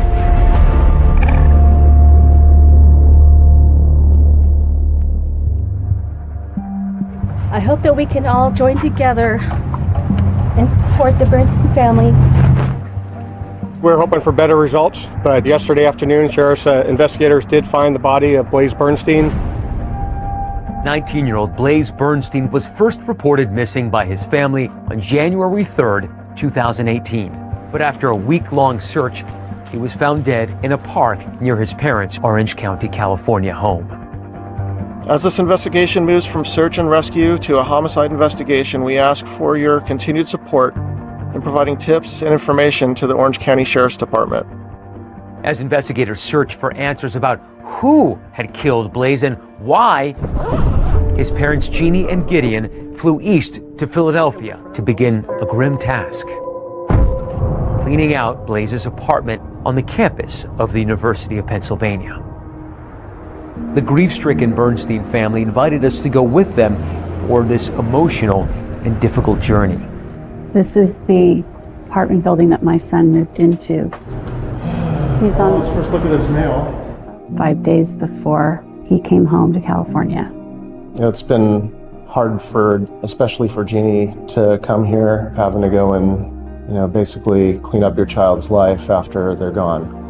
And the kitchen was meticulous. I mean, he had every appliance and everything. I loved his apartment. It was so beautiful. It was so Blaze. This is the Whisk sweatshirt that my brother got. He was an editor for the Pen Appetit magazine. We were going through his closet and we found it, and I was like, I'm gonna take that. We had an opportunity to meet Blaze's friends. We will be here for you forever, and we appreciate your friendship. I'm delighted that Blaze had them in his life, because I know that they all made him very happy.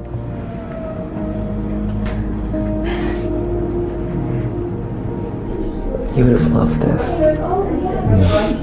He used to wear this all the time. Oh, that's my dad.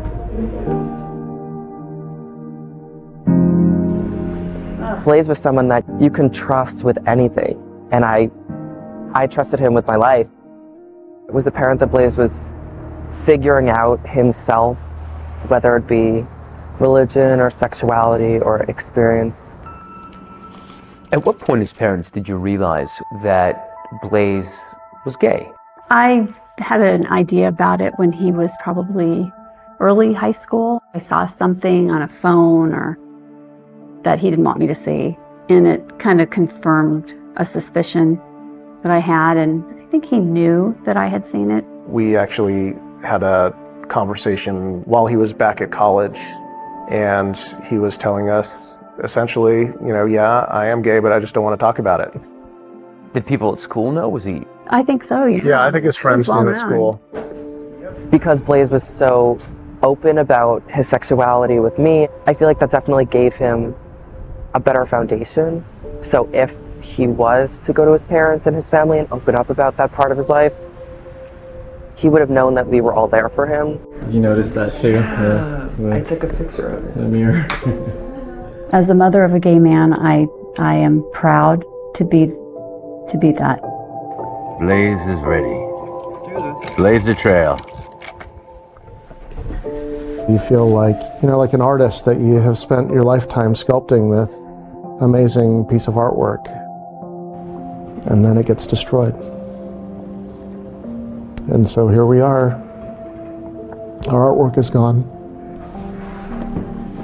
Hard to accept.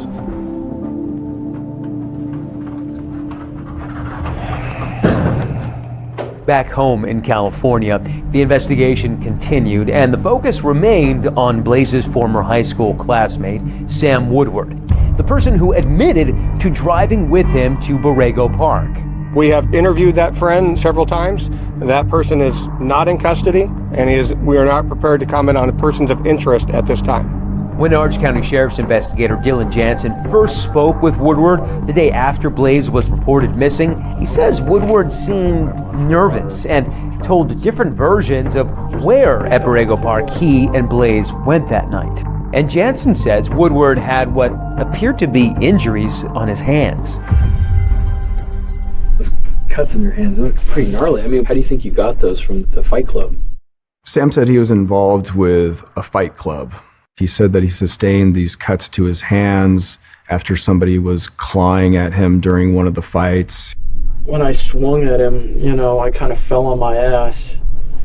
And I usually try and have my hands to break my fall for me, and so I landed on some rocks. I've heard of fight clubs, but I didn't believe it.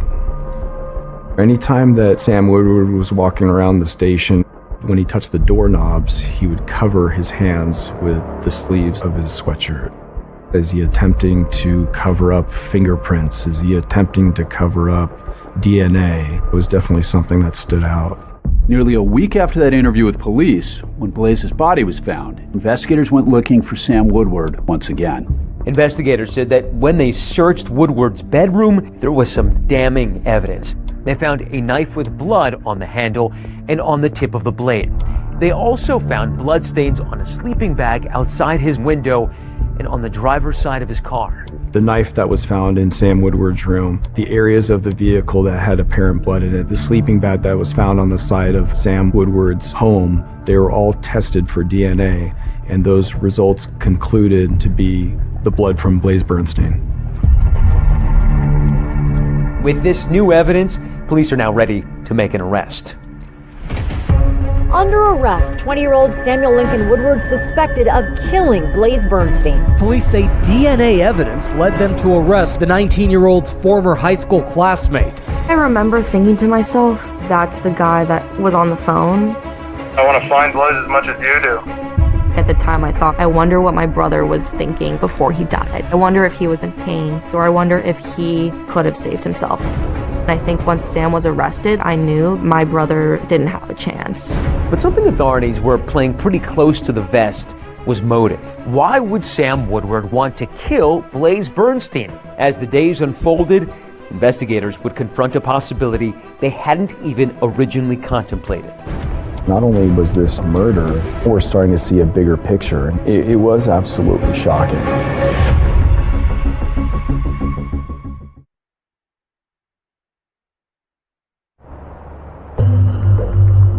This morning, the Orange County District Attorney's Office filed one felony count of murder against 20-year-old Newport Beach resident Samuel Woodward.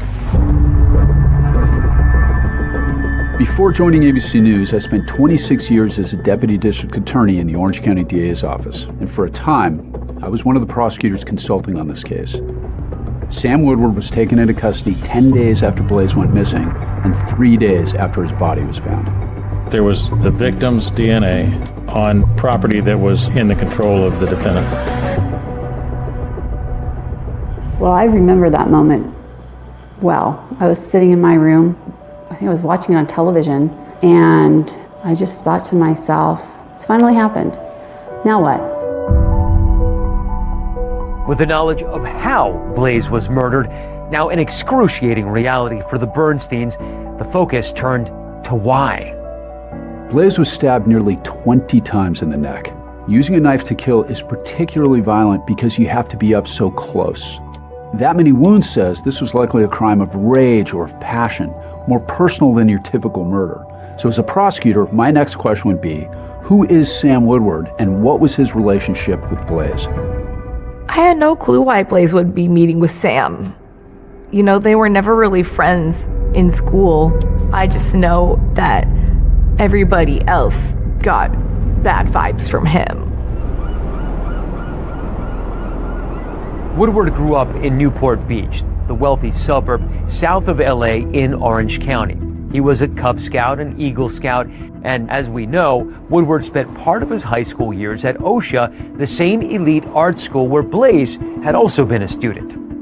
It took me a couple of minutes as I watched the footage. Started to dawn on me, oh my God, that's the Sam I taught. Every kid in my acting for the camera class, it was film work. So I said, everybody pick your favorite movie and bring me a scene or a monologue from that film. And he said, I want to do something from the Army. So I gave him Brad Pitt's speech in Inglourious Bastards. As a bushwhacking guerrilla army, we're going to be doing one thing and one thing only: killing Nazis. The provocative Quentin Tarantino World War II thriller is about a plan to assassinate Nazi leaders by a band of Jewish soldiers. It weighs heavily on me that I introduce him to something that later on came back to haunt us all. A.C. Thompson, an investigative reporter for ProPublica, uncovered some disturbing information when digging into Woodward's background.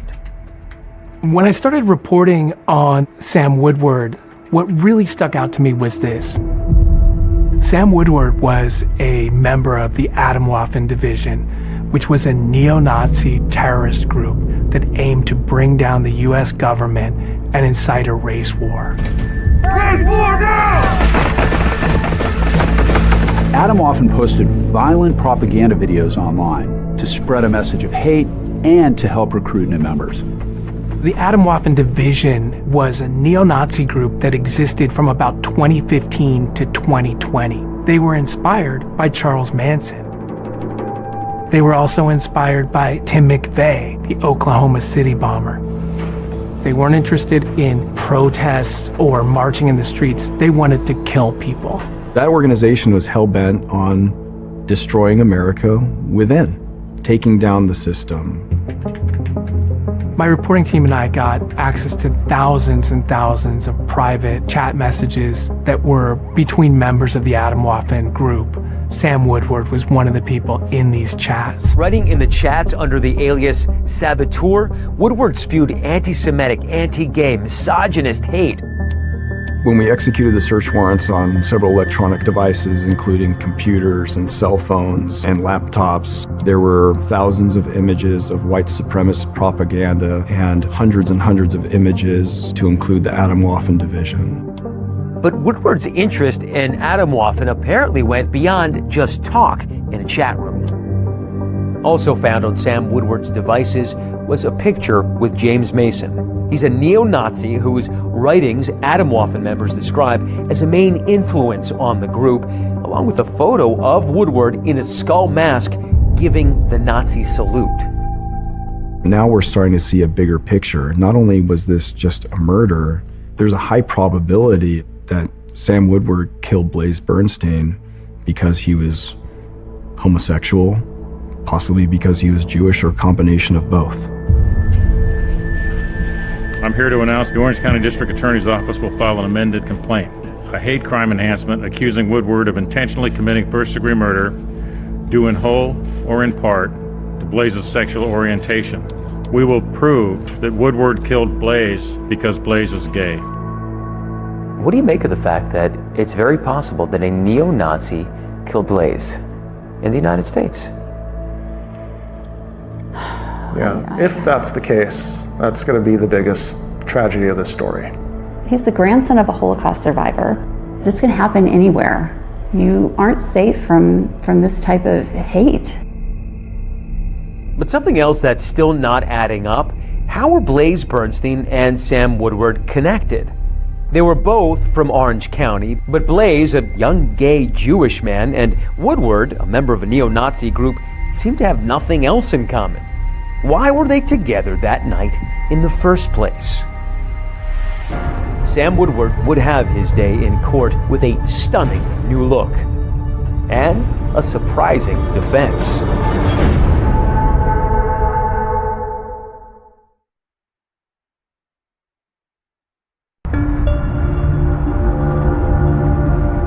While Sam Woodward was arrested for killing Blaze Bernstein in January 2018, it would take 6 years for him to face a jury. Woodward was charged with first-degree murder, a hate crime. He pleaded not guilty. 19-year-old Blaze Bernstein was stabbed repeatedly and killed back in 2018, and now, 6 years later, that trial finally begins today. By the time the trial was starting, I had already left the DA's office, but I was watching the proceedings closely. Still, no one seems prepared for the Sam Woodward that has led into Judge Kimberly Menager's courtroom. There was almost like a gasp from some people, just to kind of that visceral reaction to kind of seeing him. Long, dark, stringy hair, long, dark beard, covering his face. It's hard not to kind of draw mental comparisons to Charles Manson. Blaze Bernstein was found with 28 stab wounds. Senior Deputy District Attorney Jennifer Walker's opening statements tell the story of a young man who they say set out to murder 19-year-old Blaze Bernstein in cold blood.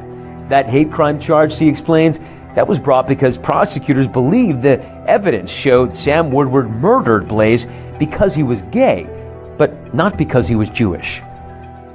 You'll see the cell phone evidence, the defendant's words, the defendant's hate.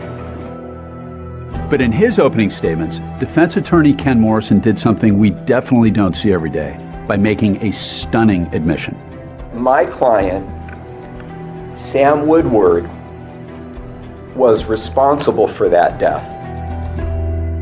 The why is the single most important issue you will need to decide. This is no longer a trial about guilt or innocence. The question now becomes, did Woodward plan the killing because of a hatred of gay people? Was it premeditated? If the jury agrees, that could mean a first-degree murder conviction and most likely a sentence of life without the possibility of parole.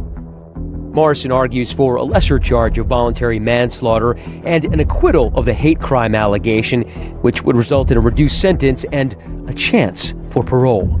The evidence will show that Blaze Bernstein's sexual orientation had absolutely nothing to do with the reason he was killed.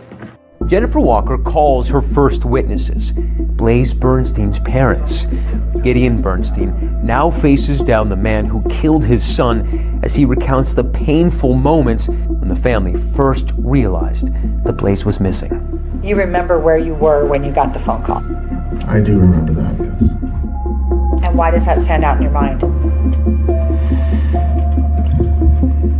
Because it was the beginning of hell.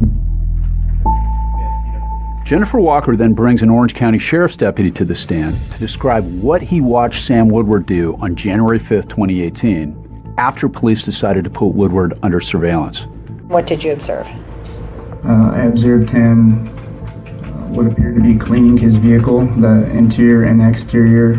He had in his possession what looked like a spray bottle of cleaning product.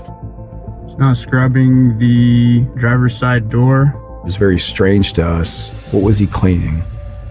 Why? Jennifer Walker then digs into the heart of her hate crime argument, portraying Sam Woodward as somebody who changed from Eagle Scout to neo-Nazi. He had developed his long-standing beliefs against Jewish people and gay people, and started joining groups that espoused the views that he had. This is where Woodward's involvement in the extremist group Atomwaffen becomes key for the prosecution. Investigators say they found these images on Woodward's personal devices.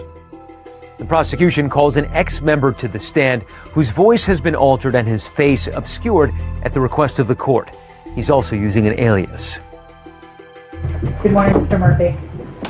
Good morning. Prosecutors allege that Woodward sought out the group, and once there, the fires of his hatred were further stoked as he attended multiple meetings. So this summer of 2017, Austin, Texas, tell us what you and Sam Woodward did. We took propaganda photos. That involved us throwing up Nazi salutes. Put the Atomwaffen logo on the photos. for propaganda purposes. The prosecution also presents what Woodward himself labels Sam's diary of hate, emails he sent to himself over a 7-month period in 2017. The prey that the defendant had chosen was gay people. And he kept a diary of his feelings and intentions. And who did the prosecution allege that he was, quote, hunting? Well, they say that Sam Woodward had been visiting online dating sites to connect with gay men. Downloaded Grindr so I could send photos of their fellow sodomites getting killed and tell them that they're going to be next. They're terrified, LMAO. This is too much fun. They think they're going to get hate crimed, and it scares the out of them. And this is how the prosecution claims Sam Woodward targeted Blaze. Well, he was hunting for victims on the dating app Tinder. The two men first connected on the app in June of 2017, 3 years after they'd been classmates at OSHA. And then again, the night Blaze disappeared. The last exchange is allegedly what led to their encounter in Borrego Park. And then here is where the luring starts. And the defendant says, "Is anyone near you right now? Because I just wanted to say." And Blaze says, "Nope. No, what? No one is near me." And the defendant says, "I might make an exception for you." And the defendant says, "Look, do you have Snap?" And then we have Blaze snapping his address to the defendant at 10:37 p.m. on January 2nd of 2018. According to prosecutors, the trap had been set and Blaze stumbled right into it that night when he agreed to meet up with Sam Woodward. But when it's the defense's turn to present its case, jaws will drop in the courtroom because the star witness will be the defendant himself, Sam Woodward. And the crux of the defense's case, that Sam had a secret and would go to any lengths to hide it, even if he had to kill. He kept saying something that I can only remember as, "I got you already. I got you, I got you."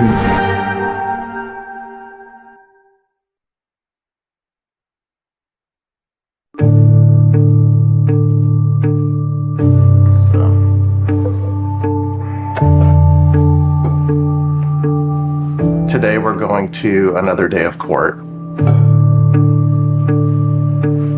It's definitely a challenge emotionally and mentally to get up and just have to go and do this.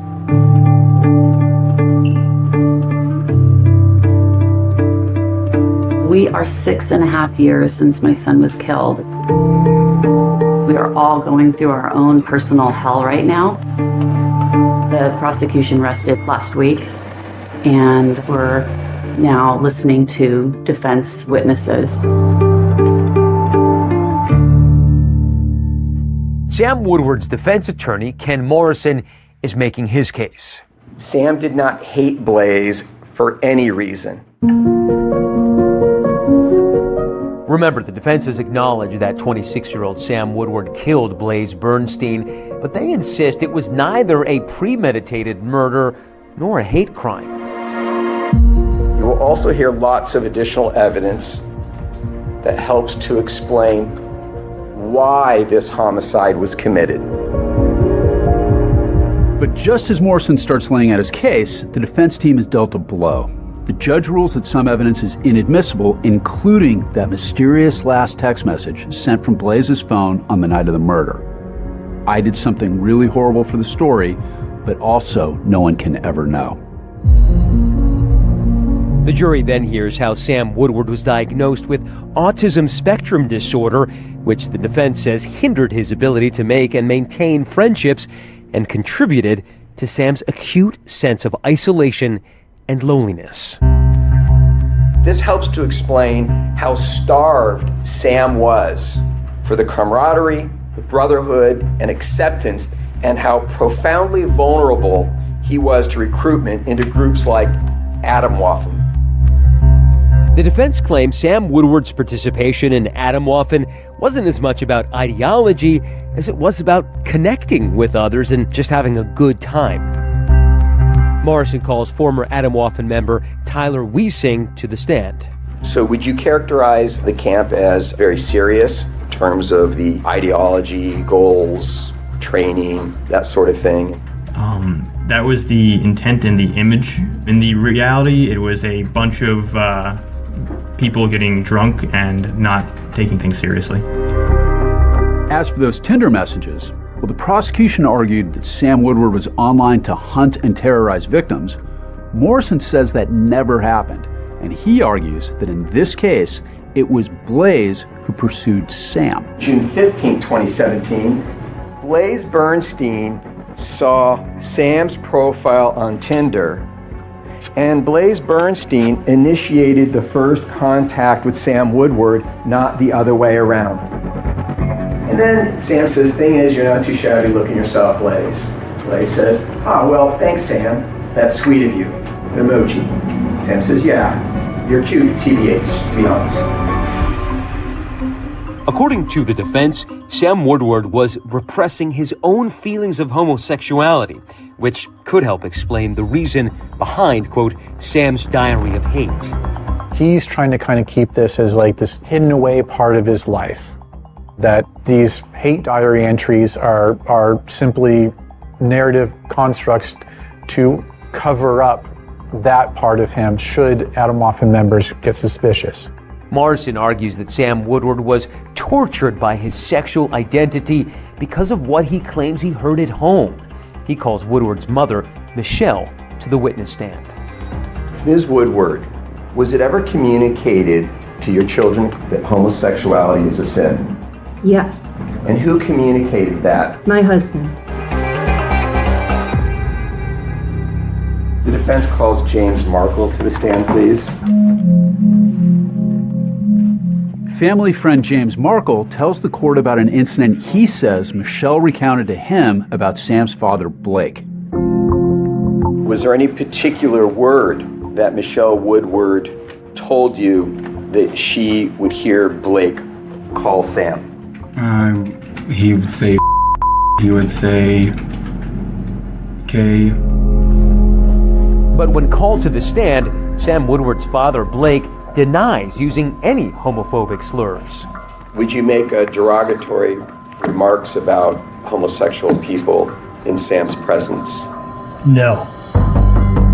But ultimately, the case would hinge on the testimony of the one person who was there the night Blaze Bernstein was killed, Sam Woodward. The defense is calling up Samuel Woodward. For the defense, calling their client to testify is a risky move. It can be viewed as a Hail Mary or as a very shrewd tactic to play on the jury's sympathies. And Mr. Woodward, can I ask you if you're able to move the hair out of your face a little bit? Sam Woodward's defense attorney, Ken Morrison, takes Woodward through the story of his life, arriving at a key question. Sam, was there ever a time in your life that you can recall where you wondered whether you might be gay? No, I can't say really there was, no. This may have just blown up Ken Morrison's defense, which hinges on the argument that Sam Woodward was struggling with his sexual identity. And that will become hugely important because of what Morrison is about to argue Blaze did that night, which he says provoked the attack. You will learn that Blaze Bernstein was not killed because of who he was, but because of what he did to Sam Woodward after they met up. What will Sam Woodward say happened that night? When you drove to Blaze Bernstein's house to pick him up, Sam, were you planning to kill him that night?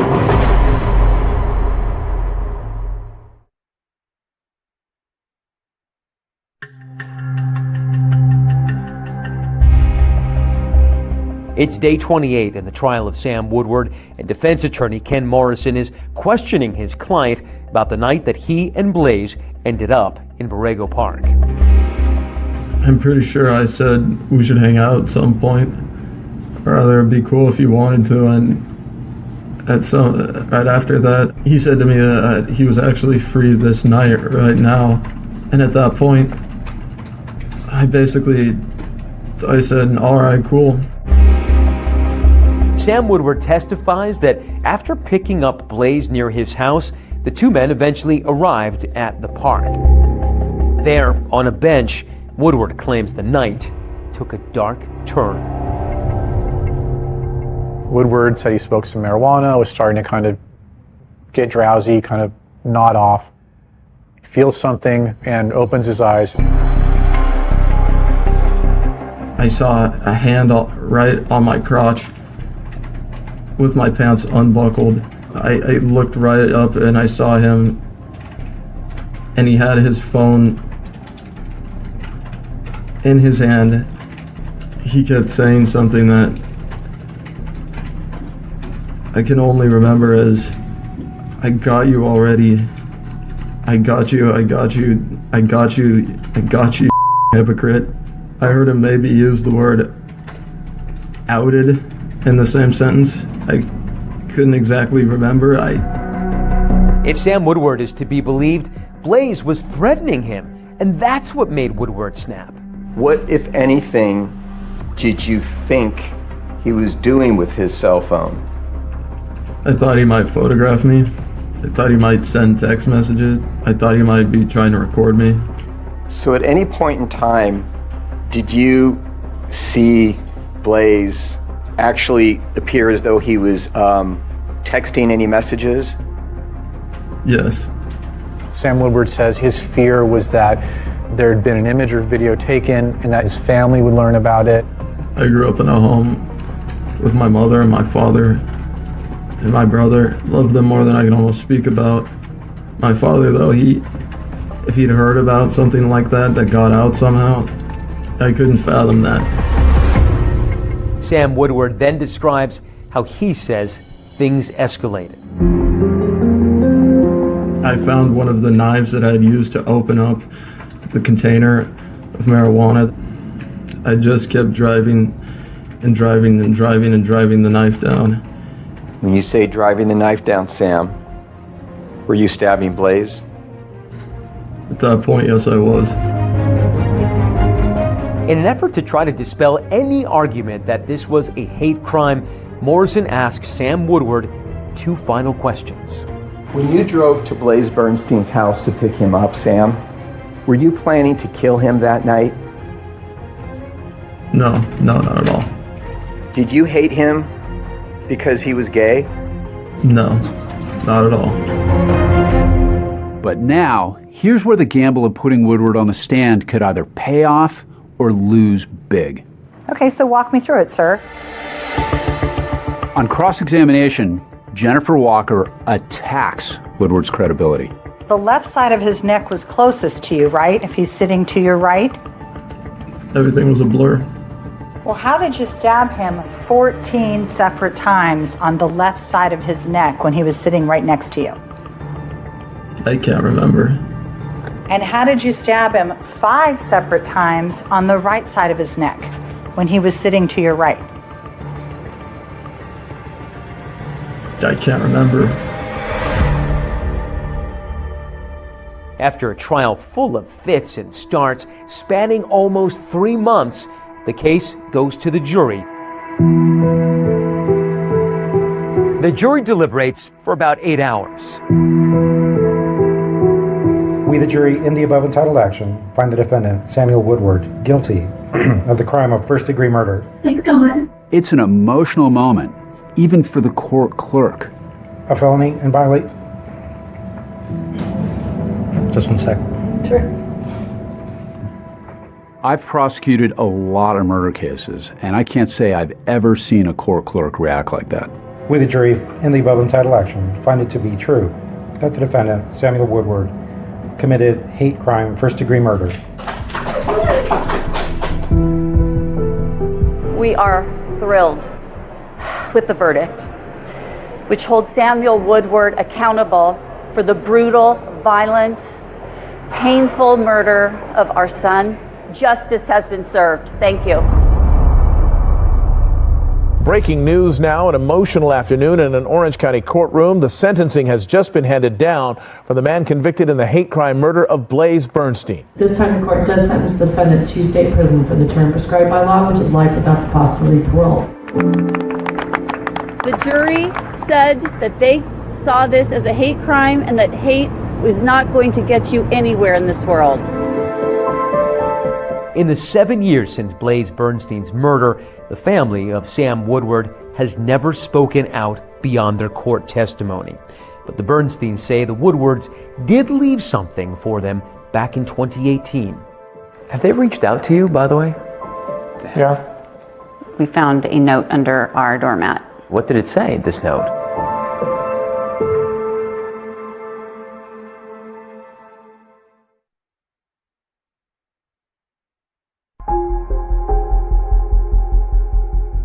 Orange County Sheriff's investigator Sergeant Dylan Jansen knows Borrego Park a lot better than he would like to. In the initial days of the investigation, how many hours would you say you spent at this park here? Countless. I spent a lot of time over here just looking, thinking, analyzing,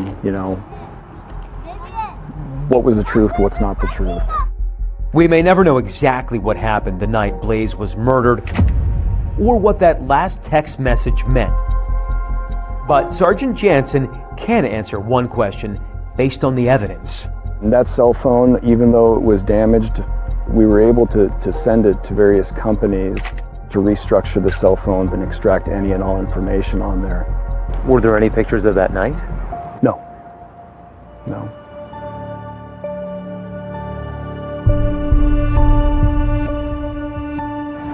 This park is pretty meaningful for you. So we stop here and go check out the garden of rocks that are now over in the corner.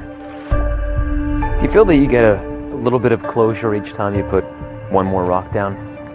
I don't even know what closure is when you lose a child. I think maybe closure for me will be just being able to look at all of these things and be happy.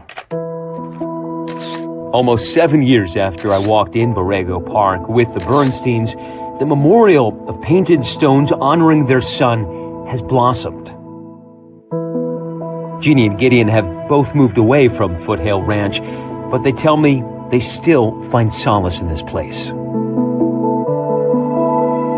In the Jewish tradition, it is a thing that you put rocks at a gravesite. And there's a permanence to it.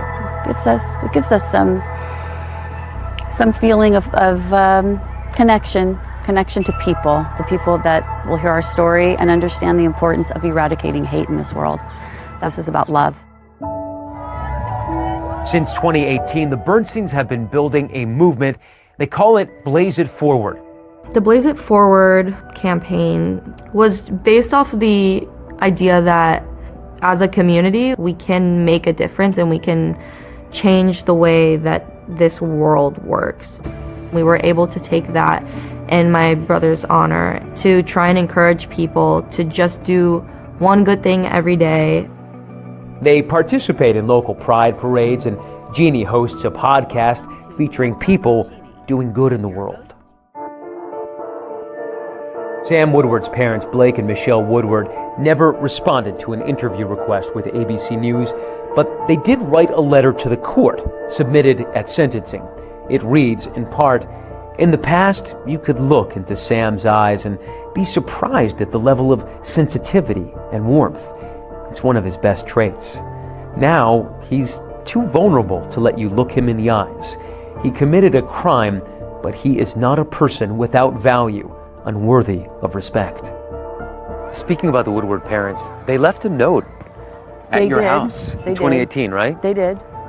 At the time, I thought it was infuriating because one of the things that they said in that letter was that that both families are going through a hard time right now. I don't think that she had any idea how hard of a time we were having. But there's another letter that holds more meaning for Jeannie and Gideon, discovered after the trial, tucked among the colorful painted stones of Blaze's memorial. This is a copy of a note that was left for us in the park by one of the jurors. She basically says in this letter to Blaze that she's really sorry that she didn't get to know him. Thank you everyone for coming to class today. So Blaze would be 27. Do you ever think about what he would be like today had he lived? He'd be doing something fantastic. I know that about Blaze, and he'd be making people happy. That's what he did. Blaze is always on my mind. I think about him from the minute I wake up until I go to bed at night. He was my person. You take it. It's on record. He was a piece of man. He's gone. But I'm still here, and whatever he's done to make an impact on this world is what we're going to leverage and try to make sure that people never forget about our son and what happened. Sam Woodward's defense lawyer, Ken Morrison, David, says his client didn't get a fair trial. Woodward has appealed. Morrison claims there are several appellate issues because of evidence the jury was not allowed to see. In the meantime, that is our program for tonight. Thanks so much for watching. I'm David Muir. And I'm Deborah Roberts. From all of us here at 2020 and ABC News, good night.